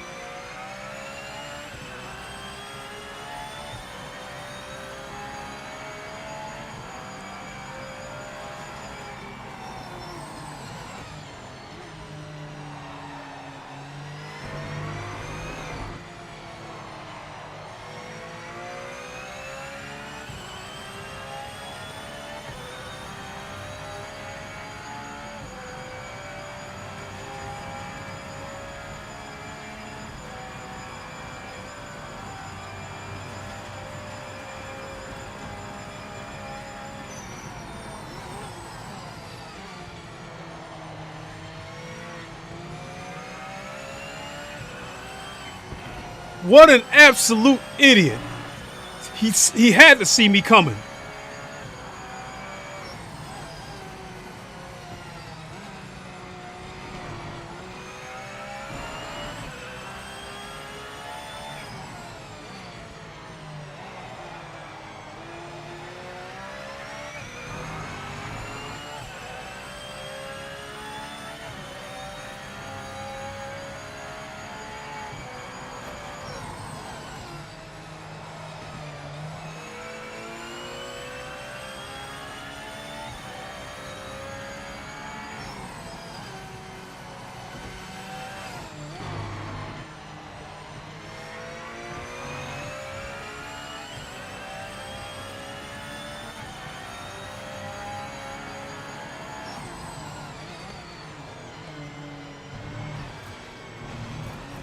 Damn it, it validated the lap again. I got one more shot at it. At Necrodogs said, woof woof. Necrodog's in the At house, what's up? Necrodogs said, hope everyone's doing well. I'm doing well, thank you.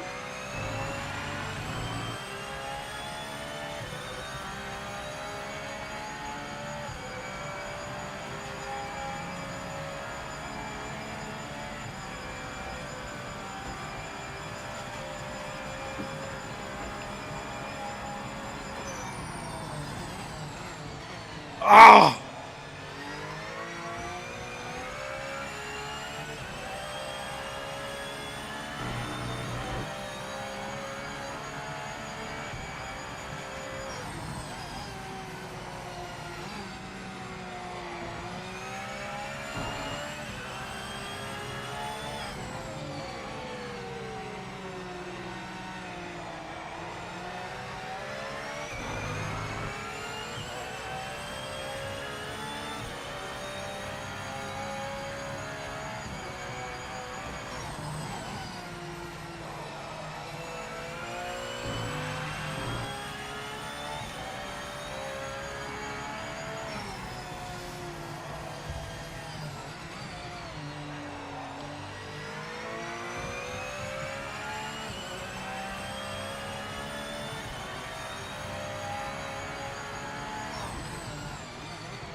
Checkered flag out. Session is done.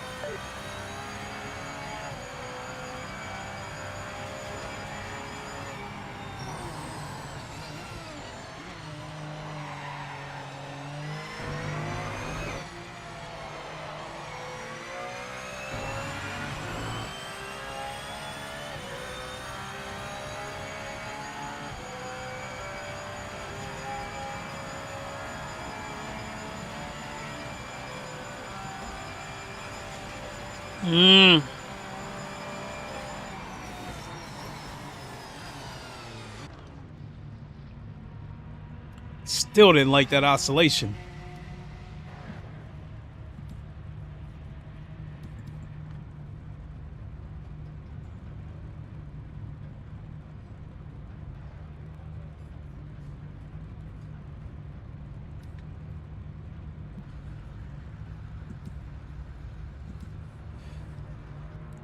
All right.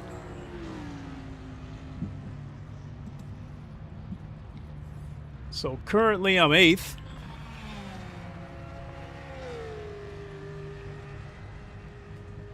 We got to at least get into the 144s.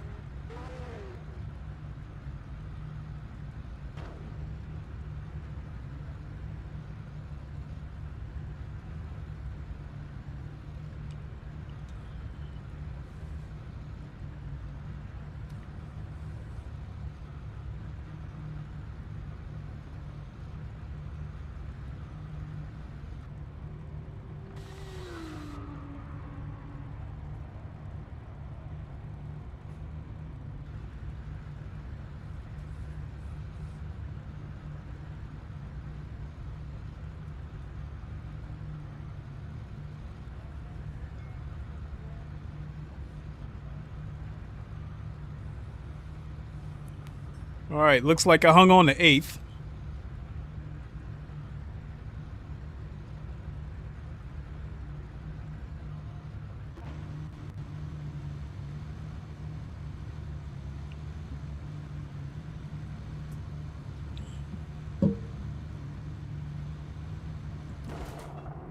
All right, let's go.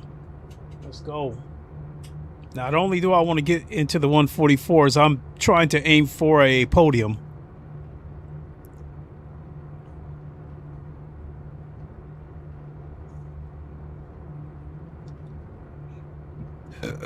Excuse me. All right, let's go Voltron Force.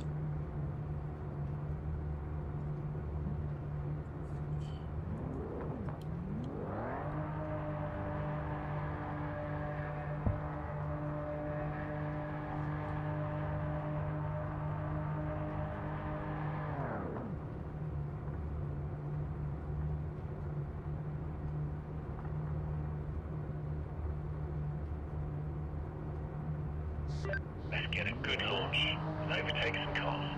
You can do it.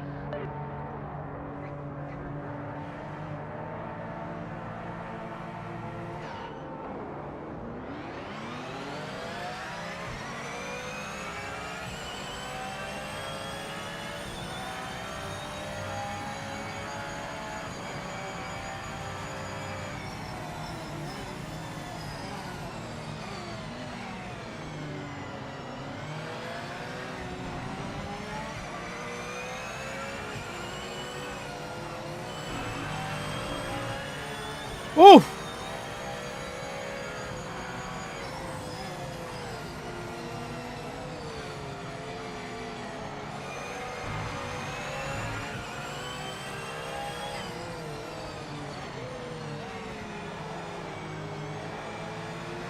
Dennis Pugh.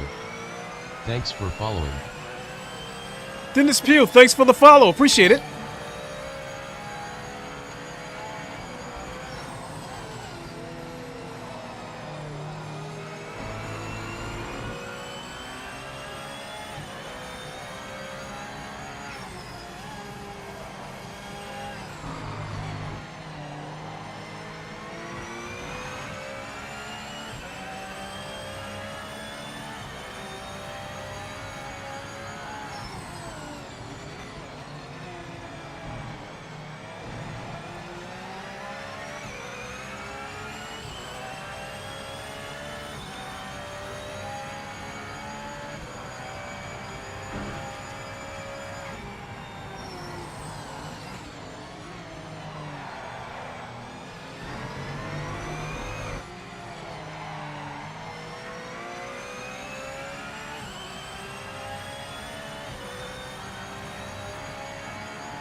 At DennisLike3206 said, I just raced you in the last GT3 race.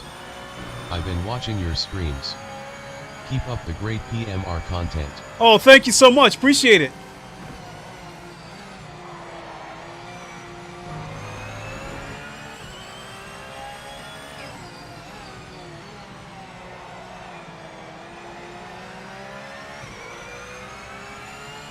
I had the fastest first sector. How about that?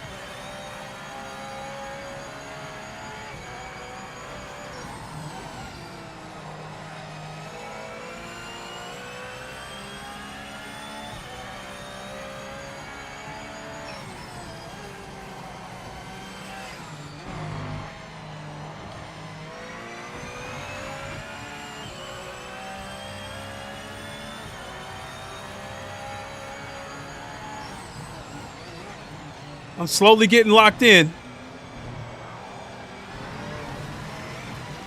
until that happened.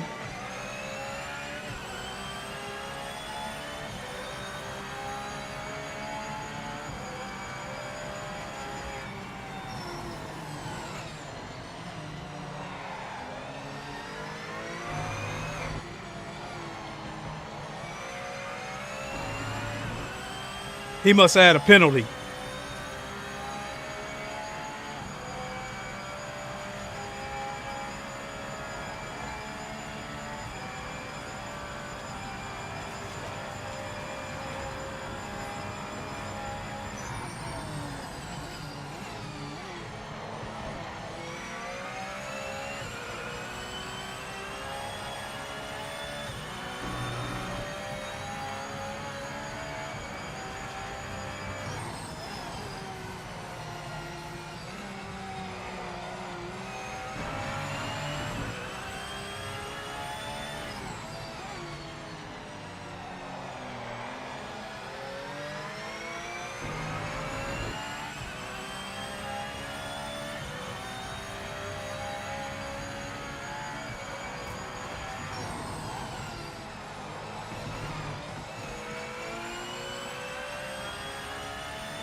He must have got a penalty as well.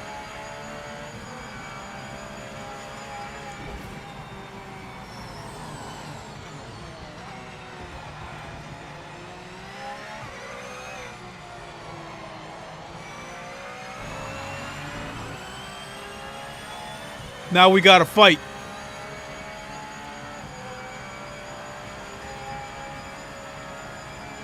Because he most certainly is going to want his third place back.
$144.7.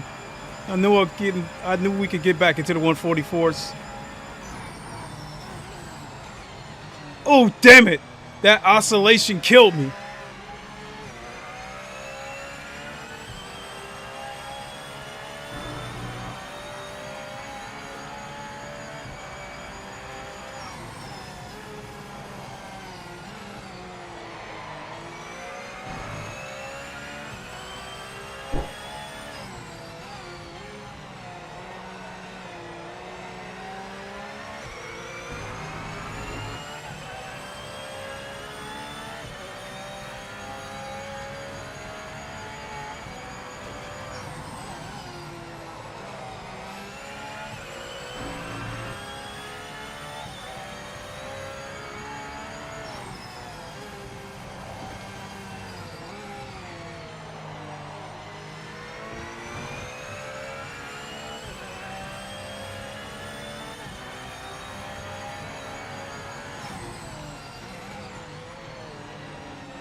He's still back there, though.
Well, I did figure out something that last lap.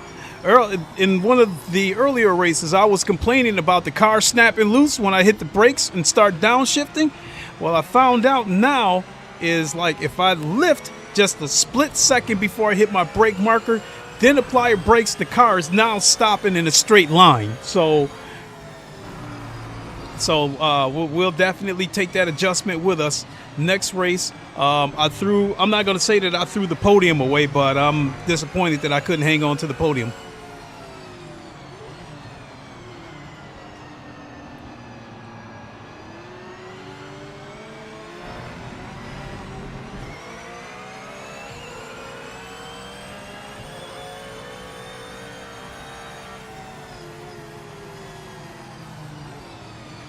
So 4th place, I'll take it.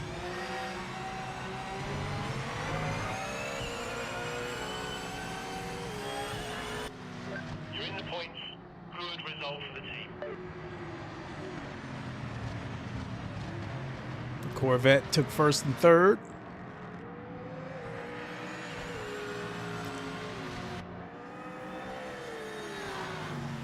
At Shaolin 4206 said, I got mangled. Oh, I see. At I'm just. Shaolin 4206 said, they kept hitting each other and me. Now, I saw that huge wreck on lap 1, and I was fortunate to drive through it.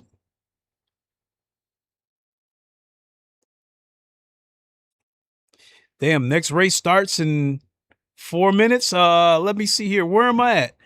Far as points goes. So I got 42 and 44 points. So I got 164 points. That puts me at 17th. So although I gained a couple of more points, I did not really gain any positions. So I'm still currently in 17th place in the championship point standings. I don't expect that to stand. So I've got, for this particular championship, I've got 11 starts and no wins.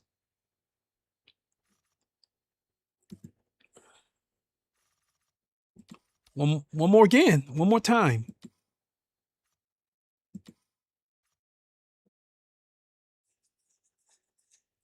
So while we wait, I'm going to go grab a quick drink, folks, and I will be right back.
Okay, folks, we are back. 20 people registered.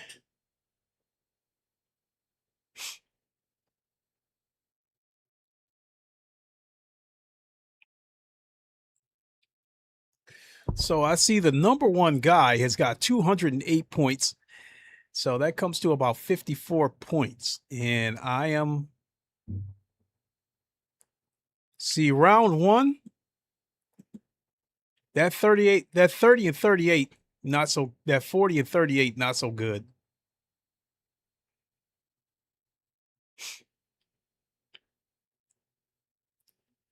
So in order to make up for those 38 points, somewhere here, I'm going to have to get a podium within these next, I think it looks like there's 4 rounds to this championship.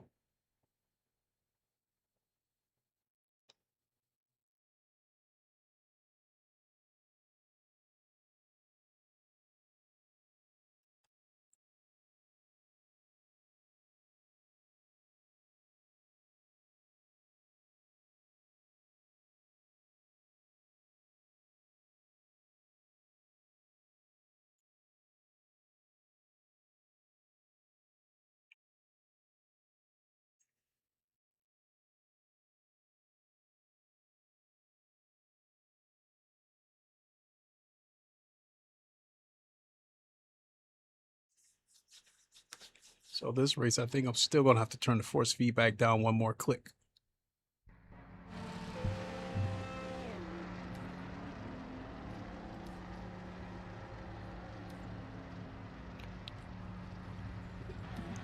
Let's go with that. And the steering rack, let's turn that down one click. And let's see what we got.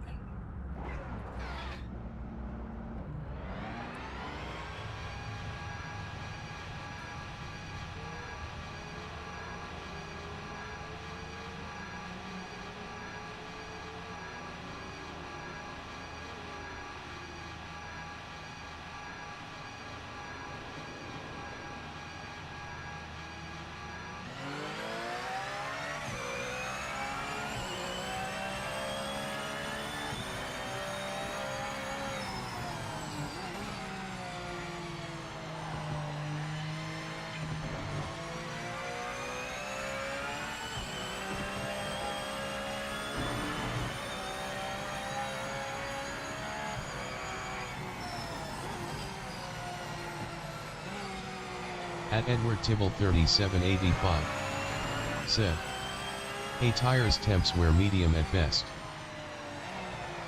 Oh shit.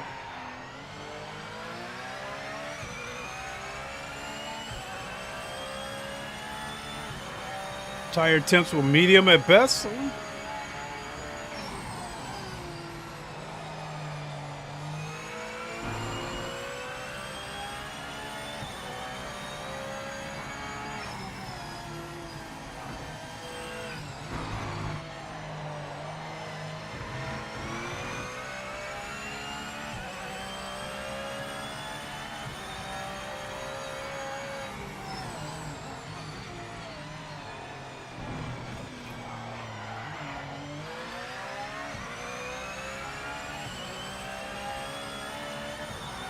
Oh, that sausage curve is causing me problems.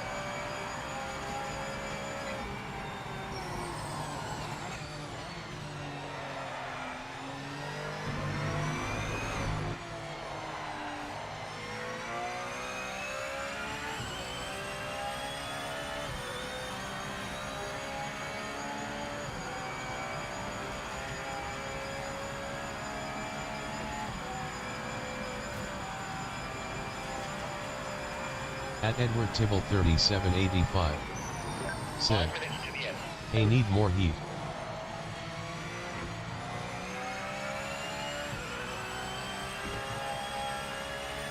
Yeah, it's gonna take a lap or two for him to come up to temp.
fastest first sector.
Damn, I lost a 10th.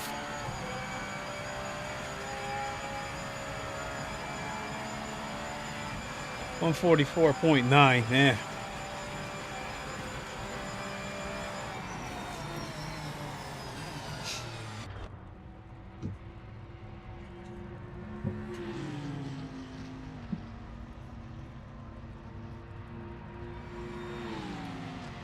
Still gonna turn this down one more click.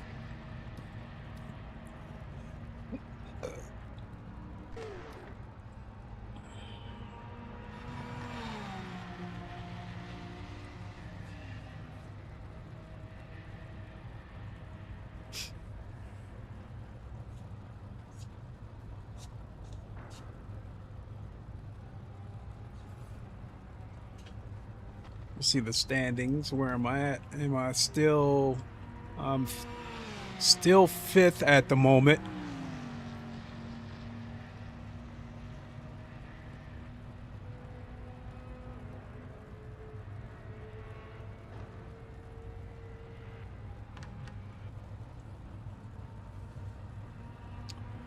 And once again, I'd like to thank you all for tuning in. Really appreciate it.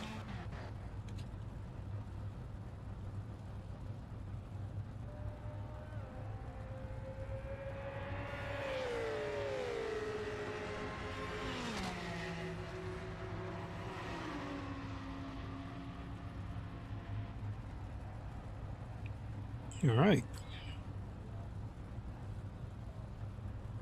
Ah, Shaolin's in here. What did he do? His lap 147.6. All right. And he is in the Audi. All right.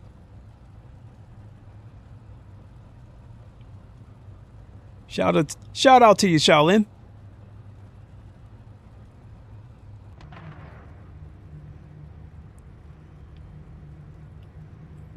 All right, let's go.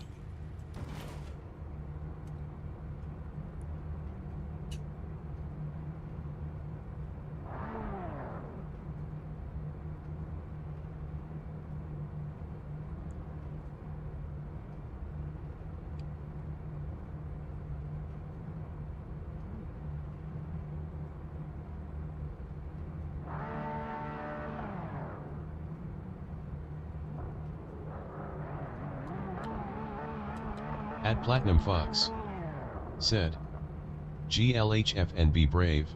Ain't no stopping this train! Whoa!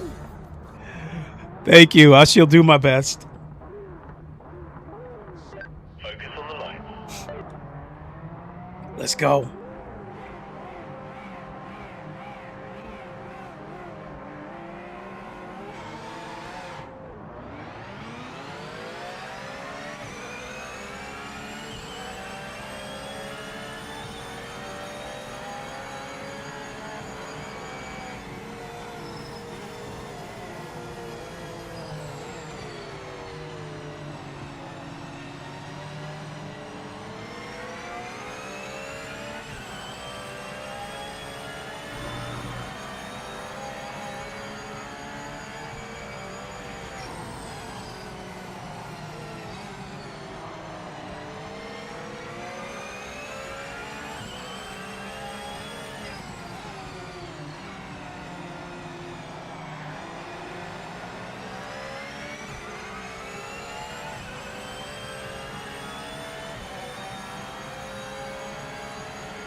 At Platinum Fox said, Ashid, this is ping inception, how do you handle this phasing so well?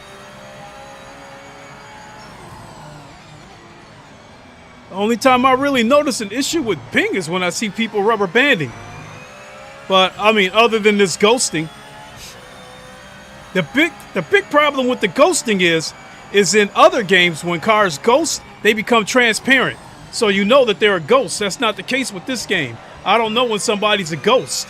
So I don't know if I can try to go through them or not.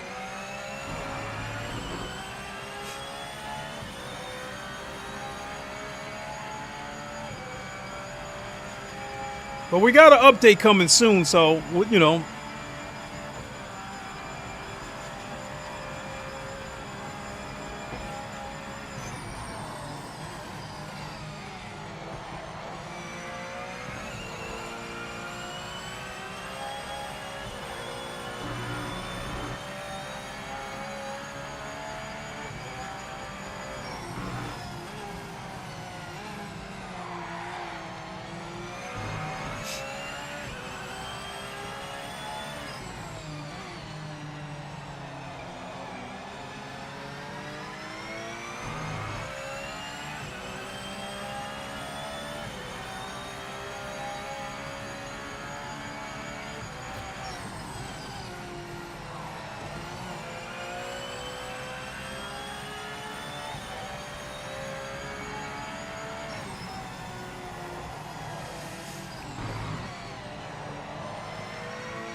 At Platinum Fox said, where's that dude got his speed from?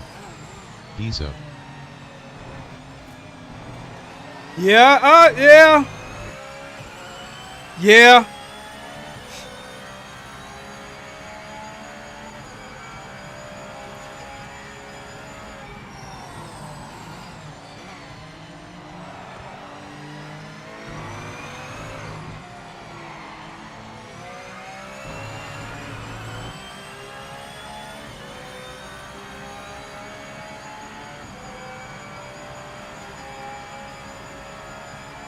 Yeah, I know where you're coming from. Last lap.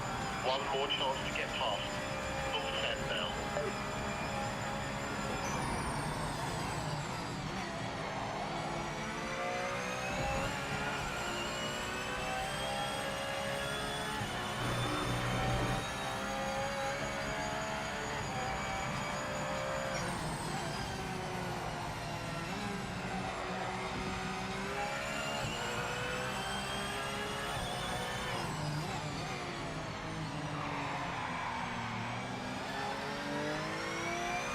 Lost time right there. Ah.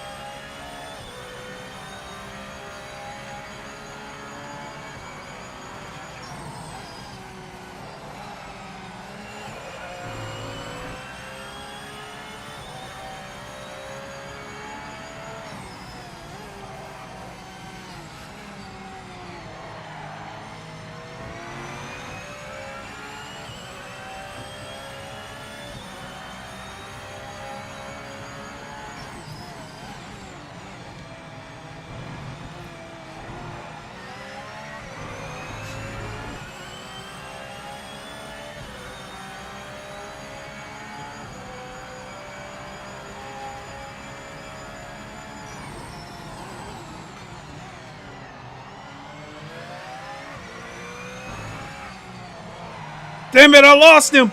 I just lost my podium.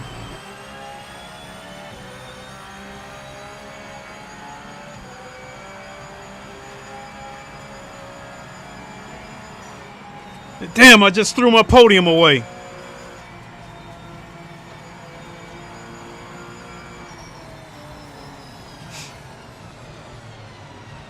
But honestly, though, as far as where the guy got his speed from, looking at these lap times, none of these lap times are like outrageous, because I've been able to, I've hit the 143s on here a couple of times, and even this race I did a 144.3, and I know I could have gotten into the 144.3. I know I could have gotten into the 143s, and if I was in VR, I know. Fox said, you were robbed. It was in the bag. No, I screwed it up. I seen the guy closing in, and I started pressing even harder to try to hang on to my spot.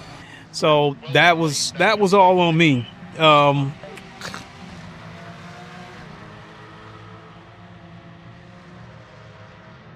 But yeah, shit, he came out of nowhere though. But I guess based on his lap times though, he should have gotten me a long time ago, because he was a full second faster than me. In fact, he had the second fastest lap of this session. So by that, he actually should have finished up. He should have finished second, to tell you the truth. So I'm guessing either he didn't qualify, he got a bad start, might have went off the track somewhere, but based on his lap times, he should have finished second. So I think let me see here. We're live now, about 2 hours 30. So I think I'll give it one more go. Where am I at? And I'm still 17th. I'm still sitting on 164 points. So basically, in order for me to gain any more points, I have to get on the podium. So, I mean, this will probably be my last race of the day, because I need to get some things done. But no ifs, ands, or buts. I have to get on the podium in order to get more points. So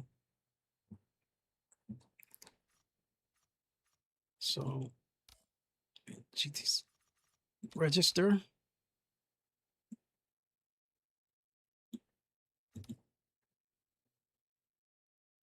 I wish I was faster with that Acura though, because I love the way that car handles.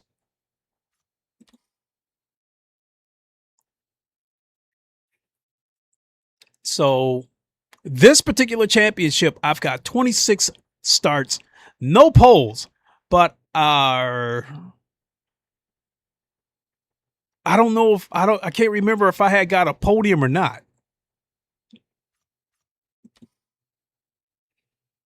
So favorite cars, 21 starts, no, got one podium. And then with this car, the Ford GT, I got 8 starts, 2 poles, 1 win. And then MX5, 9 starts, 1 podium. Corvette GTE, 4 starts, 1 pole, 1 podium, but no wins. This car, yeah, hey, I got 50% ratio, 4 starts, 2 podiums, not bad. Well, shit, this AMG, 2 starts, 2 podiums. Maybe that's the car I'm supposed to be using.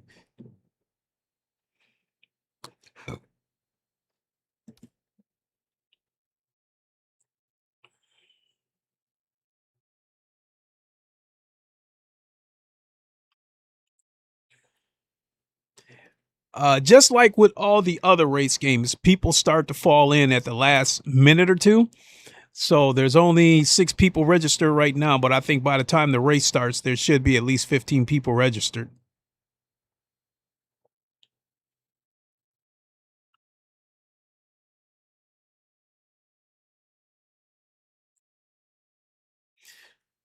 So the oscillation that I think I'm feeling seems to be happening in the same spot on the track every time. So I'm assuming that must be force feedback. That must be something in the road mimicking possibly a bump or a small pothole or something in real life.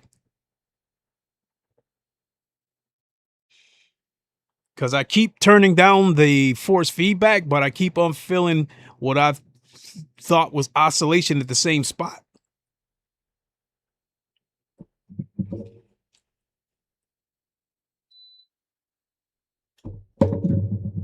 All right, 2 minutes, 2 minutes.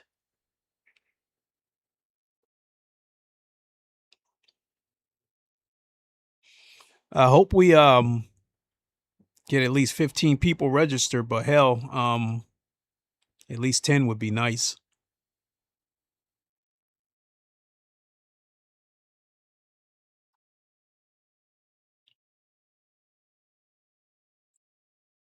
Let me see here. Tomorrow's Thursday. 8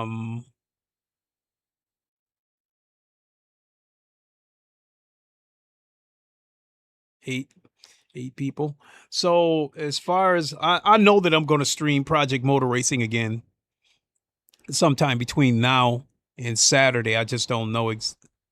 Sometime between tomorrow and Saturday. I just don't know what day exactly.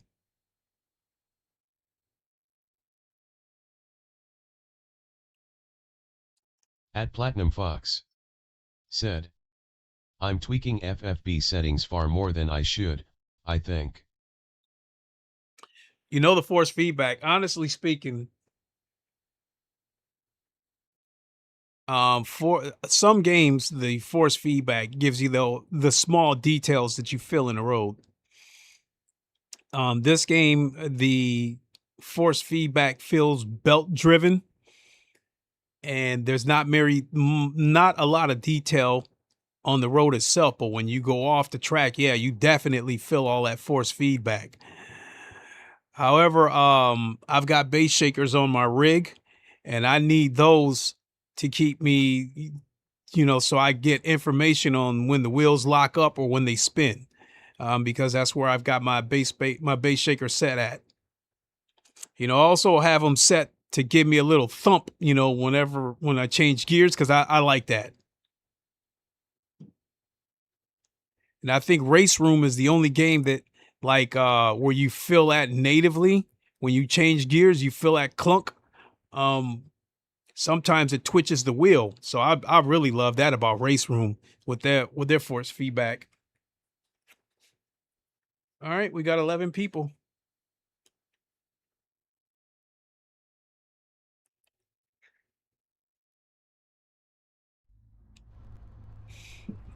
All right, so we go in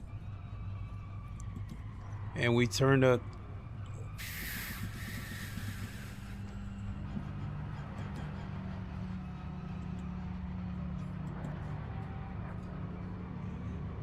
all right.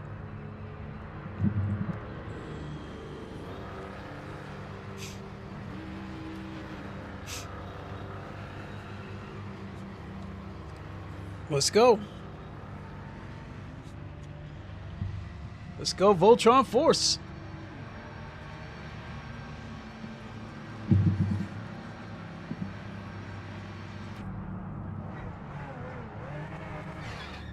At Platinum Fox said, I use the setting in Pithus to ensure I have the brakes and gear shift be evident.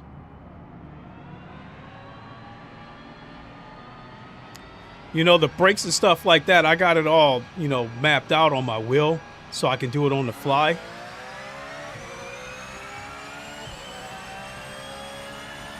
It's the oscillation that I'm concerned about. Yes. That feels much better.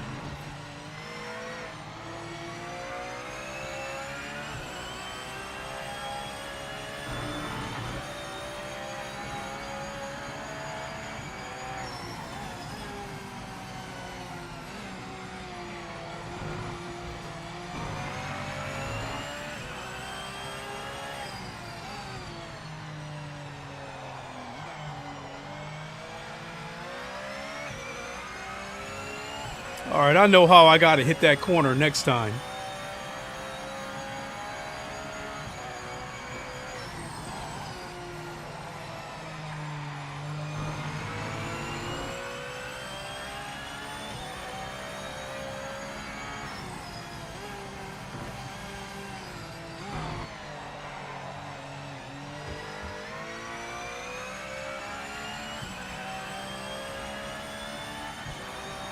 This is where I'm having the problems at.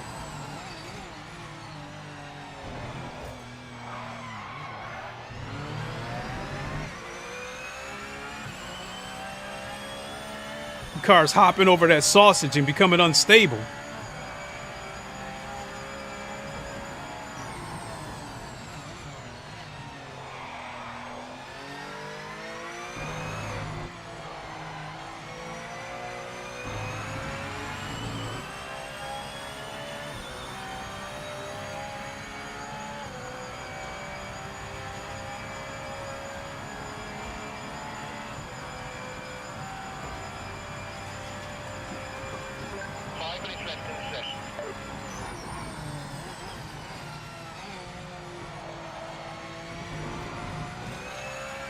Ah!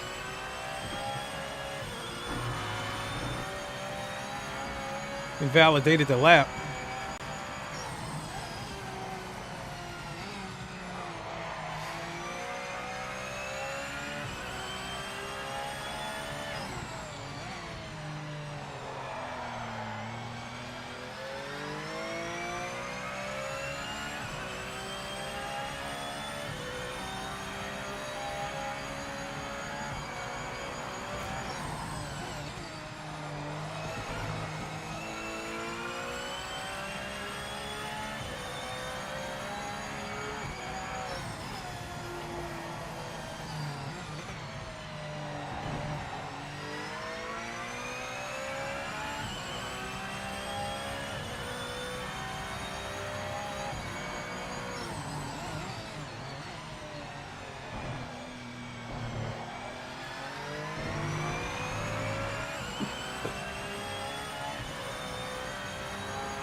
Thank you.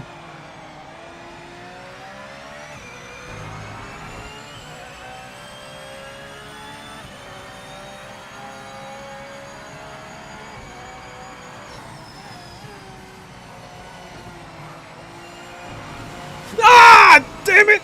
Invalidated the lap again. Trying to carry speed in there.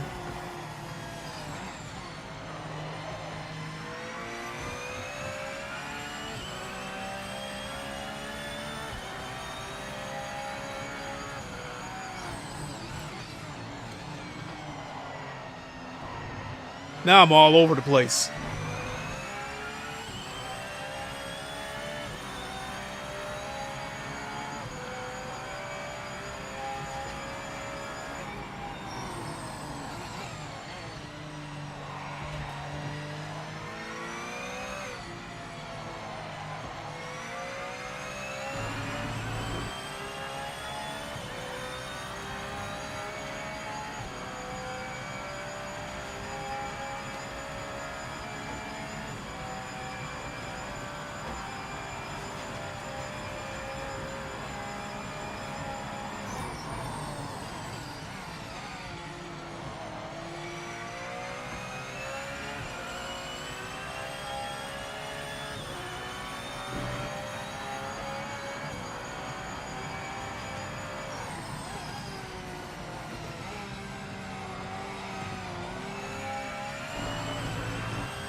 Session over.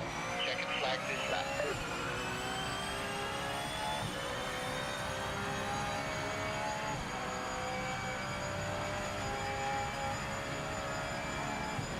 Oh, that lap sucked.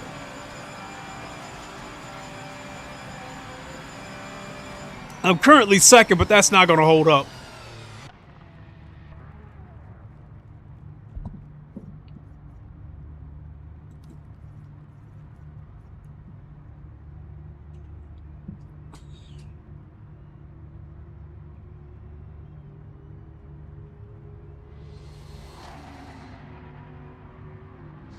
P2, that's P2. Unlucky, mate. Not quite enough for pole today, but we're on the front row for the race. Well, That's shit. all that matters now. Well, holy shit. Well, holy shit. Well, I'll take it.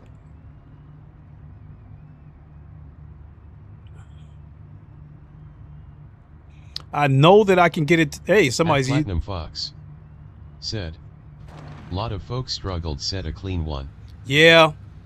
Yeah, I mean, just getting the slightest bit greedy can get you.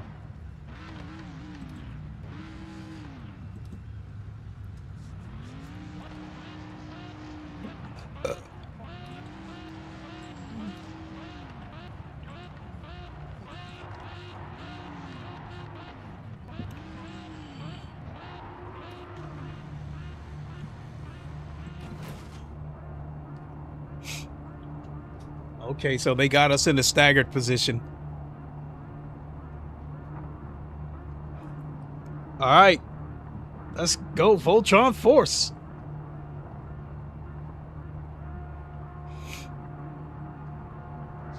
You've got one job, mate. Take the lead. Get them into the first corner. Come on.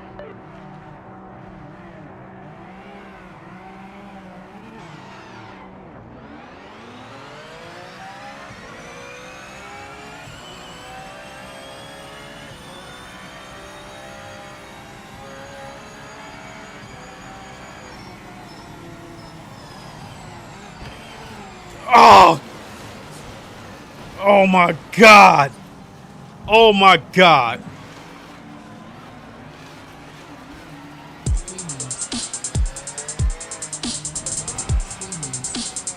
Holland Dan Sock with the super chat. Thank you so much.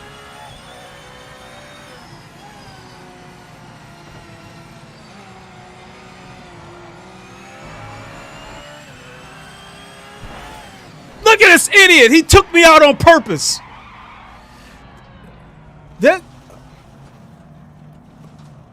What is it with this generation of sim racers that if they go off the track, they feel they have to take out the next car that comes past them, just so that car doesn't go, you know, just so they don't lose a spot to that car. Am I missing something here?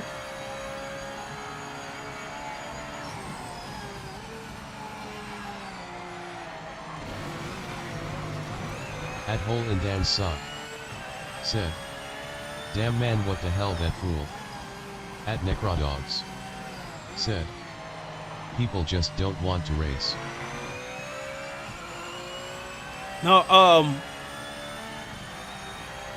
I mean, what's the difference? You're not going to win the race. So if I go off the track and I'm in 10th place, the 11th place car is coming, and I'm going to wreck him just because I don't want to see him get the 10th place. Said, "They're self-destructive, especially around springtime mating season." At Necrodogs said, "I get taken out even in the Assetto Corsa Trabant races faced with tears of joy."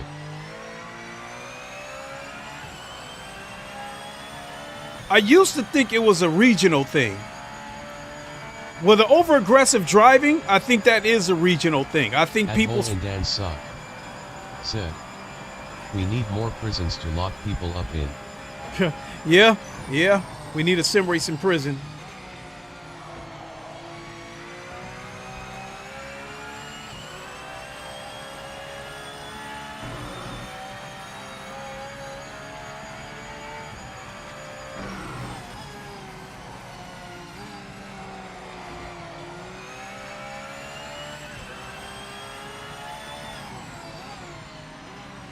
So I'm gonna save that replay so we can go back and I can show you the guy.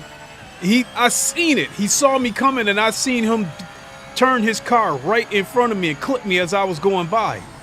At Platinum Fox said, "The idiots are multiplying." Yes. At Hole in Dan's Sock said, "I called 911 today on a guy getting into people's faces, a lot of black females. I called the cops immediately." Well, I'm sure if the cops came and took his ass to jail, he'll probably learn not to do that shit again. At Hole in Dan's Sock said, "Like I said, springtime BS time, here we go. All winter was quiet, every springtime same crap."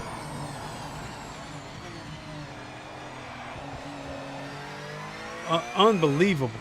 I mean,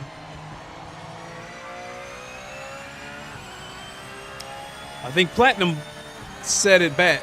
Platinum Fox, he said it best. The idiots are multiplying. This game is slowly growing. And I'm starting to see the same thing happen with this game as I saw happen with Le Mans Ultimate.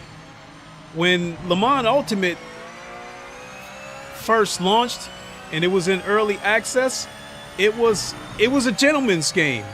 Everybody was respectful of each other. Nobody was dirty. Nobody took any stupid chances. But as the game started to grow in popularity, what I felt was happening was, as Le Mans Ultimate started to grow in popularity, the big YouTubers started coming over there. Yeah, I will call him out. You know, Jardier was one of the people that was critical of the game. Hole in Dan's Sock said, "Are you gonna avoid him if you see him on track? I don't know who it pit maneuver him?" I don't know who it was that hit me. All I know was that he was driving an Audi. So what I was about to say was, yeah, I will call him out. Jardier was one of the people that was critical of Le Mans Ultimate you know, when it first came out, talking about the bugs, the subscription, the paid DLC while it was still in early access, and now he can't get enough of Le Mans Ultimate. It's his bread and butter now. But the reason why I brought him up, not to call him out, but to point out that when Le Mans and Dan suck. Said, hit maneuver the Audi car. Nah, I don't know who hit me, so I can't just do it. I don't race like that. As much as I'd like to do it. Now, what I was trying to say was, the reason why I brought up Jardier's name, it wasn't to call him out. It was to point out that when Le Mans Ultimate started to grow, the big YouTubers started coming to Le Mans Ultimate, followed by the dirty and reckless drivers. So I think what it is I think a lot of these drivers, they want to look at this guy. He was about to jump right on there in front of me.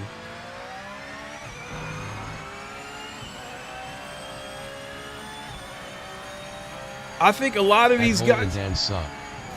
Said, you take the high road, you are a real man. I mean, in something like this, I have to take the high road. Now, if a situation puts me in a life or death situation, and I got to do what I got to do, that's a different story. But here it's just, you know. At Trev 10 said, I think it was Twitchy Squirrel. We'll check out the replay after this race, because I don't know how. Somehow I'm in 6th place. I don't know how. But it doesn't matter anyway, because in order for me to gain any kind of points, I would have needed to finish 3rd or better in order to get any additional points. That was him. It was almost as if he waited for me. He's got an 8-second penalty. Yeah, he's taking people out.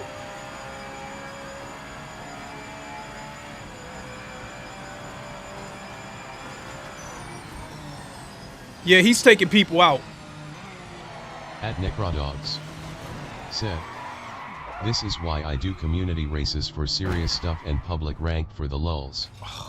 At Hanny C63 said, hey teammate.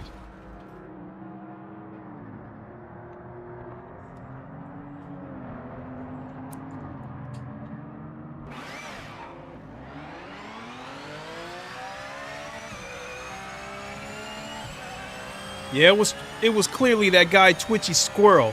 So when we go back and watch the replay, we are going to put the camera on him. And the game says I got heavy damage.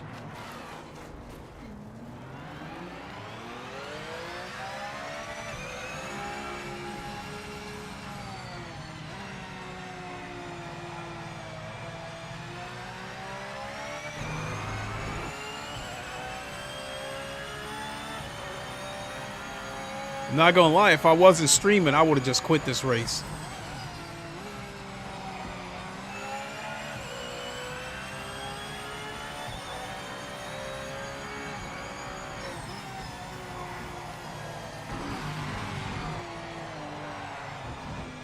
Now I'm just all over the place. I can't even think straight because of how dirty that guy was. At Necrodogs said, is there proper reporting and consequences? You can report somebody, but it's weird. I don't know if they changed it or not, but when the game came out, if you wanted to report somebody, you had to scan a barcode. At Necrodogs said, still top 10 head. Yeah, but there's 11 of us, so that's not much of an accomplishment.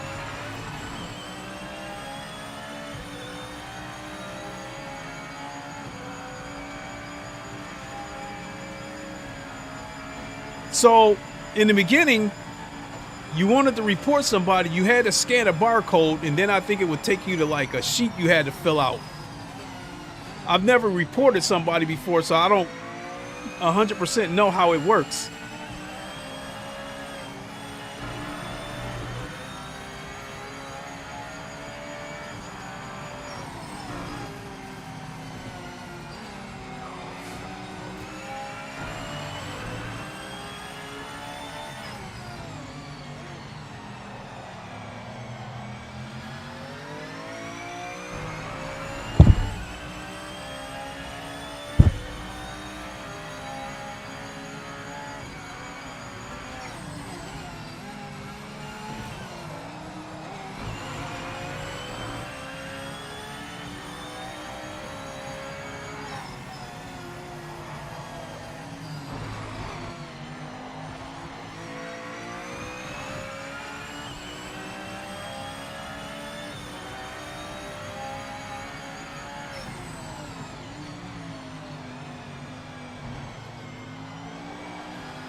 At Trevken said, there's currently no incentives for clean driving like GT7 does.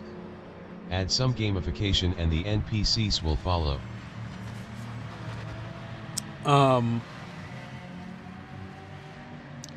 Before I forget, my teammate, Hanny C, Henez Catones, how you doing? Necrodogs said, I still have the stutter problem in PMR, so I put it on the shelf for now. Okay. I did save the replay, so we're going to go back and take a look at that. Let me see here. He said, Trevkin, there's currently no incentives for clean driving like GT7 does. There's no incentive. In fact, GT7, in my opinion, GT7 has the dirtiest drivers across any racing game. They come in a corner with the intentions of using you as a pinball. They come in with the intention of knocking you off the track, and then it stops them from going off the track because they dive bombed into the corner. Said, Twitchy Squirrel was taking people out. He wrecked me too. Yeah, let's go back and watch that replay. So I don't get it. What did all that accomplish?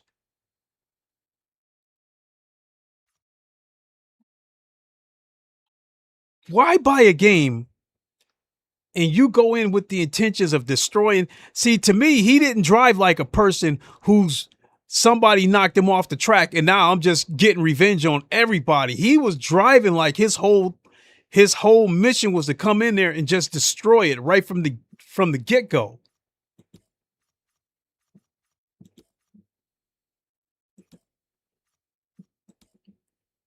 So we're going to put the camera on this jerk, see what he's been doing.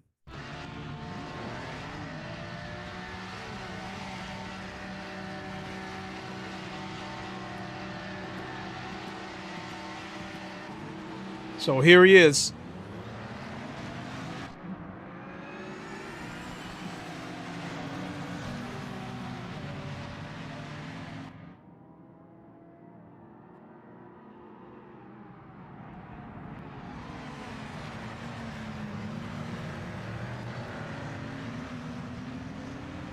Okay, so he was responsible for me.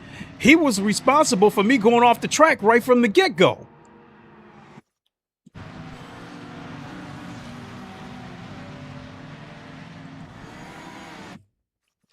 All right. So right here, these two AMGs, right there, you see a Acura NSX, and right there, there's me in the Porsche.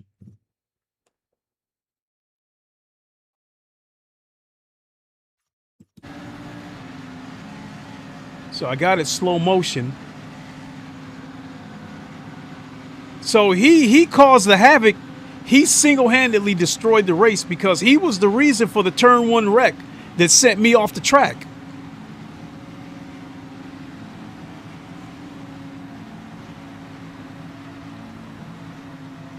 At Necrodogs said, when people can't drive, this is what they do.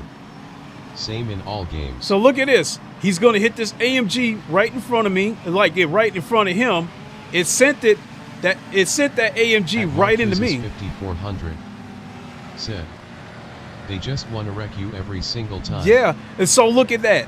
That sent me off the track right there. In the Porsche, he hit this AMG. The AMG pimp, it knocked the AMG into me and sent me off the track. So he fucked this whole race up right from the get-go.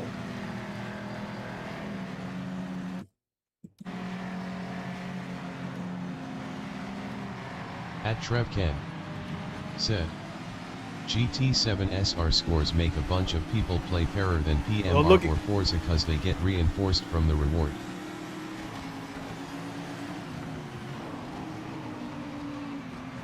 So at that was uses 5400 said, sure did. Yeah. GT7 does not, to me, said, even if there's not enough players to have multiple splits. In my opinion, GT7 does not make people drive fair, and GT7 makes people drive dirty because the penalty system as such is 5400 said, how's that not a penalty for that? yeah, agreed. Coming back to this GT7 thing, people know the boundaries of the GT7 penalty system.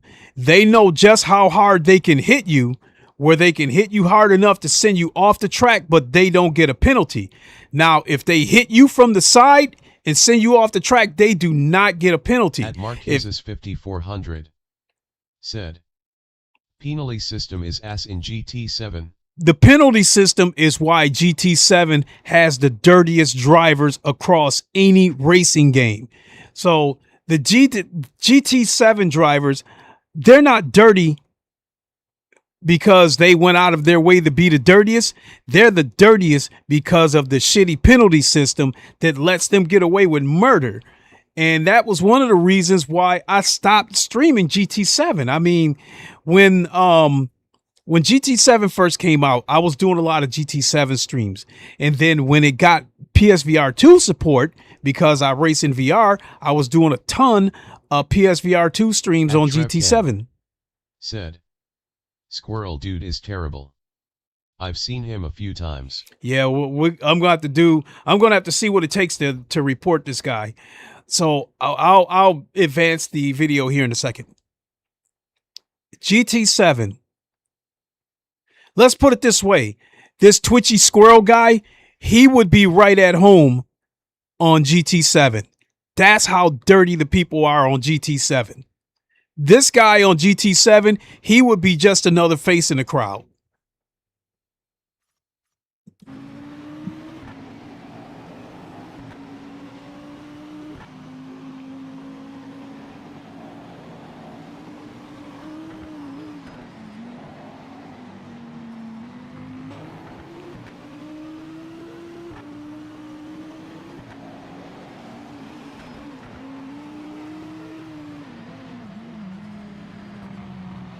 Are you kidding? He cut across the grass. At Trevcan said, GT7 does have the abuses of the system, but at least there is some kind of... Oh my, no. All right, I see what's going on. I get it now. Did you see the way he cut across the grass? I get it now. He is trying to be the Kimi Vellicini of Project Motor Racing.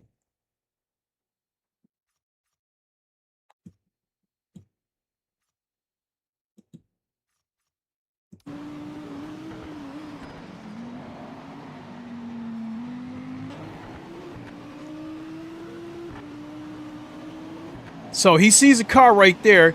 He cuts across the grass right here. He cut across the grass with the intention of closing in on the guy.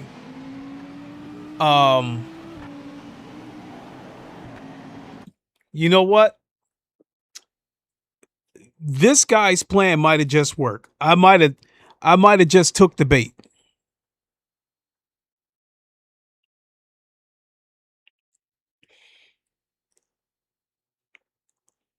I'm not a big YouTuber by any means necessary, but one thing I do notice when I stream Project Motor Racing is that when I'm streaming, if somebody's in a race with me, they usually send a comment and say, hey, I'm in the same race with you. Good luck, yada, yada, yada.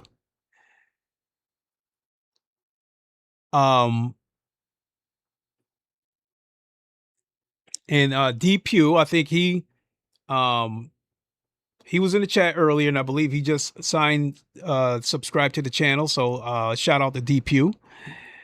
But what I'm trying to say is, it's possible. At Trevcan said, well, I must meet all the Kimi Velicinis because I'm actually setting up my PS5 again. I don't know if Kimi Vellicini's still been wrecking havoc on GT7 or not, but I have noticed that like some games, have people trying to make a name for themselves by being the Kimi Vellicini of that particular race game. And I'm not gonna lie, I have seen Kimi Vellicini destroy some races that absolutely tickled my funny bone. I was absolutely laughing my ass off. I've seen him destroy Rory Alexander, Key 25, Kirith,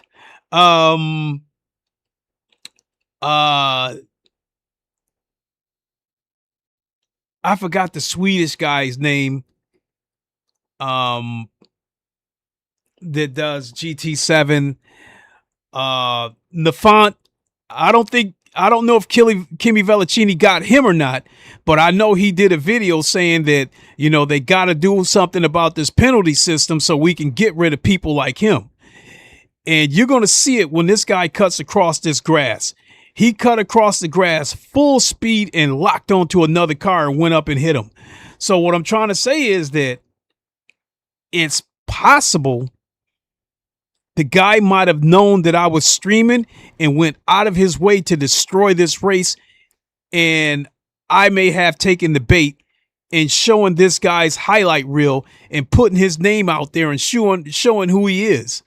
So if that's the case, he wants exposure, and I might have just given it to him.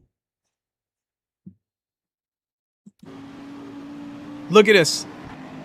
Straight through there, zeroed in, pow.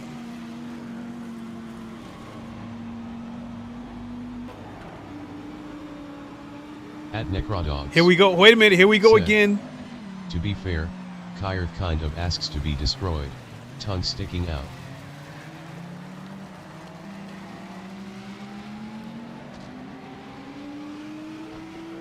Well, Kirith, I'm subscribed to his channel. I would probably describe him, if that's a proper description, as a little bit of a passive narcissist. But it was the Kimi Vellicini thing that actually made me subscribe to his channel, because I had been hearing about how Kimi Vellicini has been like destroying shit, and I saw a video. Ken said, Kimi is a great player though. Kimi These guys are just wreckers cause they don't have the pace. Kimi is fucking fast. He could win these races if he wants to. He just chooses to destroy these races. Now, when he destroyed Rory's race, I happened to catch it live because Rory won't show any of the highlights because he doesn't want to give this guy any kind of exposure. But I don't watch Rory anymore because I don't really watch any GT7 content anymore. I'm not into the game anymore. Said, exactly. He's absolutely a narcissist. So yeah, but I still subscribe to his channel. I don't watch as much content as I used to. But coming back to Kimi Vellicini, so I was talking about Rory Alexander. He doesn't give dirty drivers any exposure. Cause like Rory, anybody that's in there with him, they know who he is. So if they take him out, they did it with the intentions of hoping that Rory would show a highlight reel of, you know, if this guy's a dirty driver, yada, yada, yada. I mean, shit was happening in the Dave Cam over on Le Mans Ultimate. And I had like two straight videos. I had commented in Dave Cam's comment section and said, you put a bullseye on your back by going into these races as Dave Cam. And so the third race, he came in under a different name and he had a pretty pleasant experience. But when he was going in as Dave Cam, they knew who he was and people was taking him out.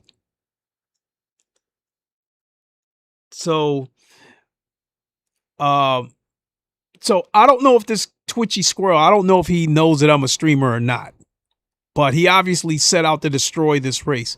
Oh, coming back to the Rory thing. So I'm watching Rory live and his comment section, the race was getting ready to start and Kimi was in there and his comment section said, Kimi's in this race. And Rory had that concerned look on his face. And he said, yeah, I know who's here. You know, I'm not going to worry about it. All I can do is just do what I can do, and that's it. And sure enough, when the race started, after one lap, Kimmy took Rory out. Rory knew it was coming because Rory knows he's a big YouTuber. Kimmy knows who he is because the thing about Kimmy, he was setting out to go after the big YouTubers so he could make the highlight reel. So basically, Rory had a bullseye on his back. Kimmy was set out to get him, and he got him. Same thing with Key 25. Now, the situation he had with Key 25, Key fought back and took him out. Key didn't just sit there and take it. He fought back and took Kimmy out. Oh, I know who the other guy was. Digit Gaming. He's another big streamer on GT7, and Kimmy took him out too. So, I mean, now that I know that this idiot is going out of his way to be the next Kimmy Vellicini, I can actually sit here and laugh at it instead of raging out like I was in the beginning.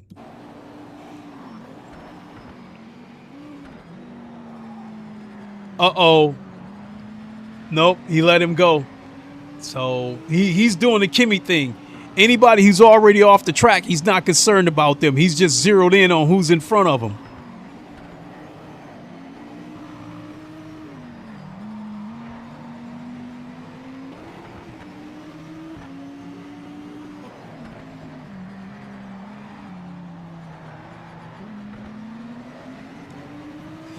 Well, he looks like he can drive okay. And he's closing in on this car here.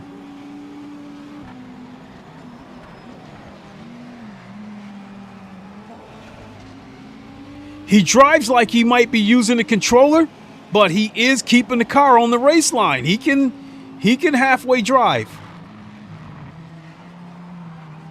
Yeah, the car's twitching like he's using a controller, but if that's the case, he actually drives okay for using a controller, honestly speaking. Ah, here we go. Oh, he let him go. I thought for certain he was out to get him. Uh-oh, there's a car in front of him right there. So maybe...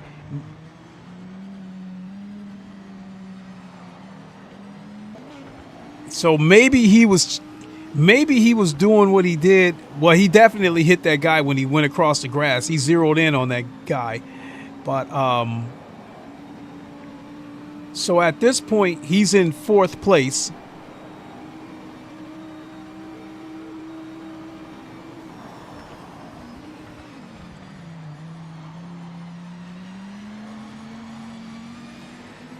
He may have, uh-oh. Oh, somebody was out to get him.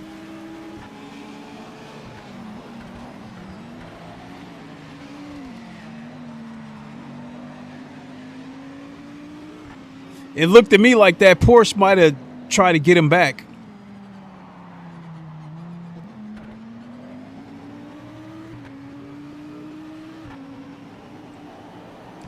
At present, he's in 4th place.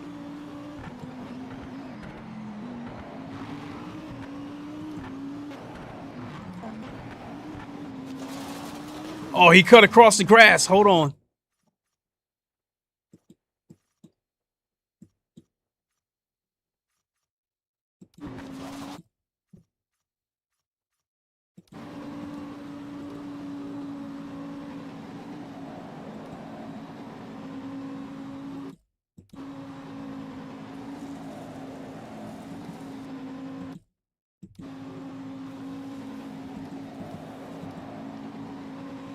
Okay, now we're at full speed.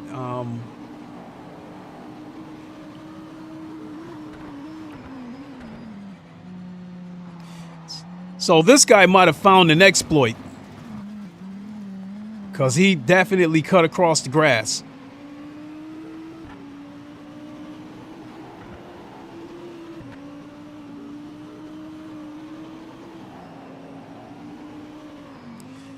So, I hope somebody from the Straight 4 team is watching this. So,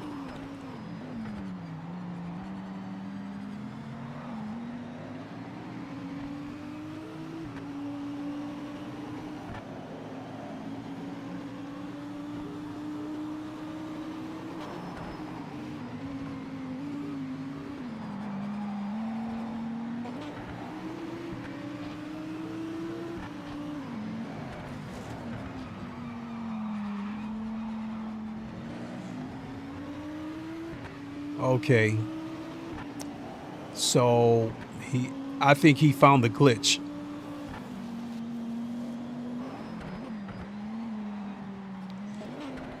Because I think he cut across the grass at the exact same spot that he did a few laps earlier.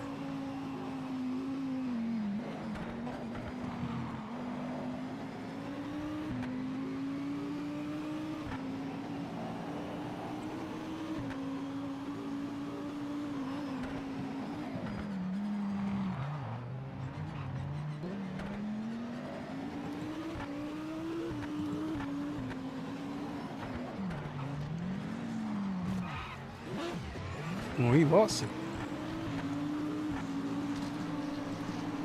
Wow.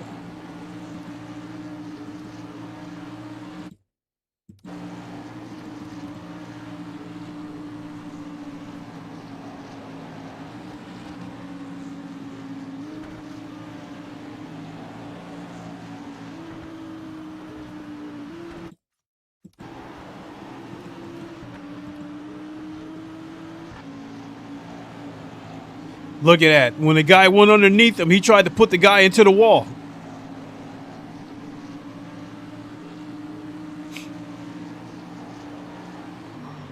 Uh-oh, here we go. I think he was trying to line himself up to knock that guy off the track, but the guy spun off. At this point, he's in 5th. Look at that. Blatantly cut across the grass. So he's in 5th place. So when he spun out, he lost the place. So he knows he's got 1 lap to go. So he cut across the gravel there to pick up some time. And he turned around and lost it by going off the track.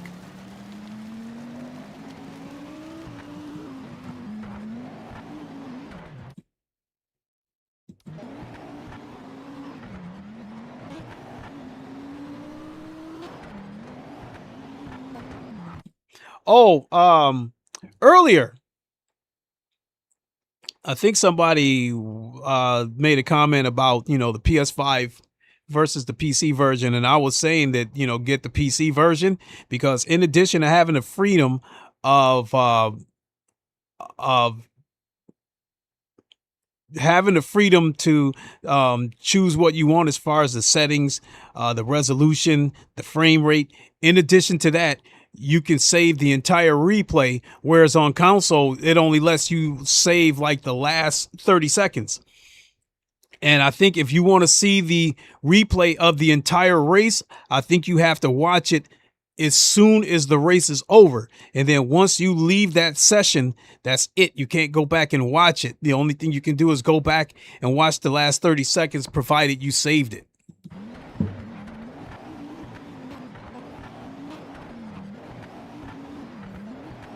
He kind of cut there.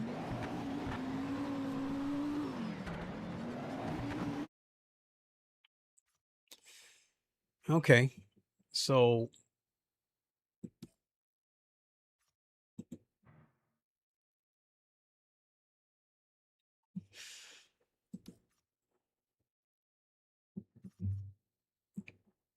save replays. I don't even remember how you go about reporting somebody now.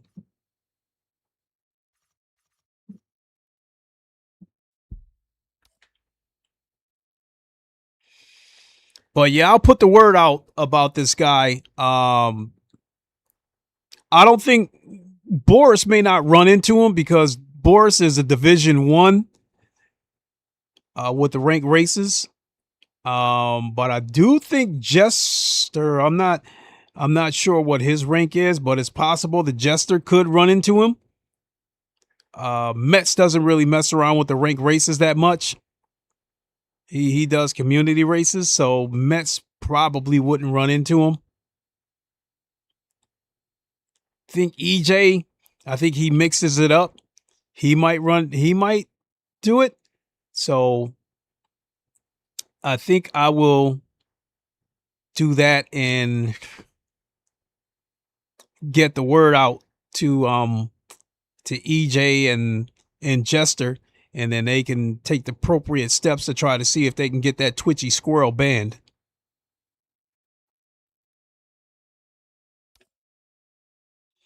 No. So I think that's going to do it for me. Thank you all so much for watching, everybody. I'm going to grab a bite to eat and relax and see who else is streaming. Holland Dan Socks, thank you so much for the super chat. I think it's the Pew. Trying to scroll back. Dennis Pugh, thanks for the sub. I appreciate it. And I think I did see you in the race. So hope to run into you again, race against you again.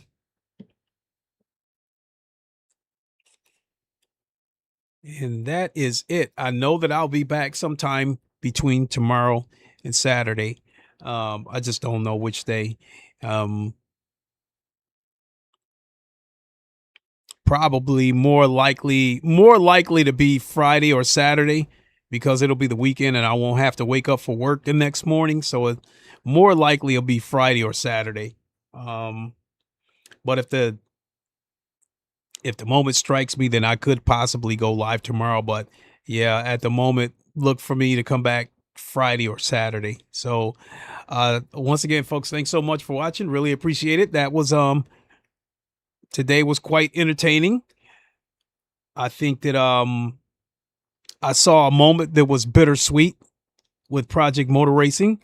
I think the game is slowly growing. At Trevken said, cheers, bro. Same to you. Thank you so much. Ain't no stopping this train. Whoa! And just like I saw with Le Mans Ultimate, as the game started to grow, the game started to get infested with dirty and idiot drivers. So it is what it is. I'm sure, you know, I would say everything that's happening with Dogs said, GG. Same to you, Nick Later, Dogs. Appreciate mate. it. Appreciate it. I think what's going on with Straight Fours right now is growing pains. So I'm sure as the bugs, the dirty drivers and stuff like that, I'm sure they'll address them as the issue becomes more of a glaring issue. So, all right, folks, I'm babbling. I'm dragging this shit out.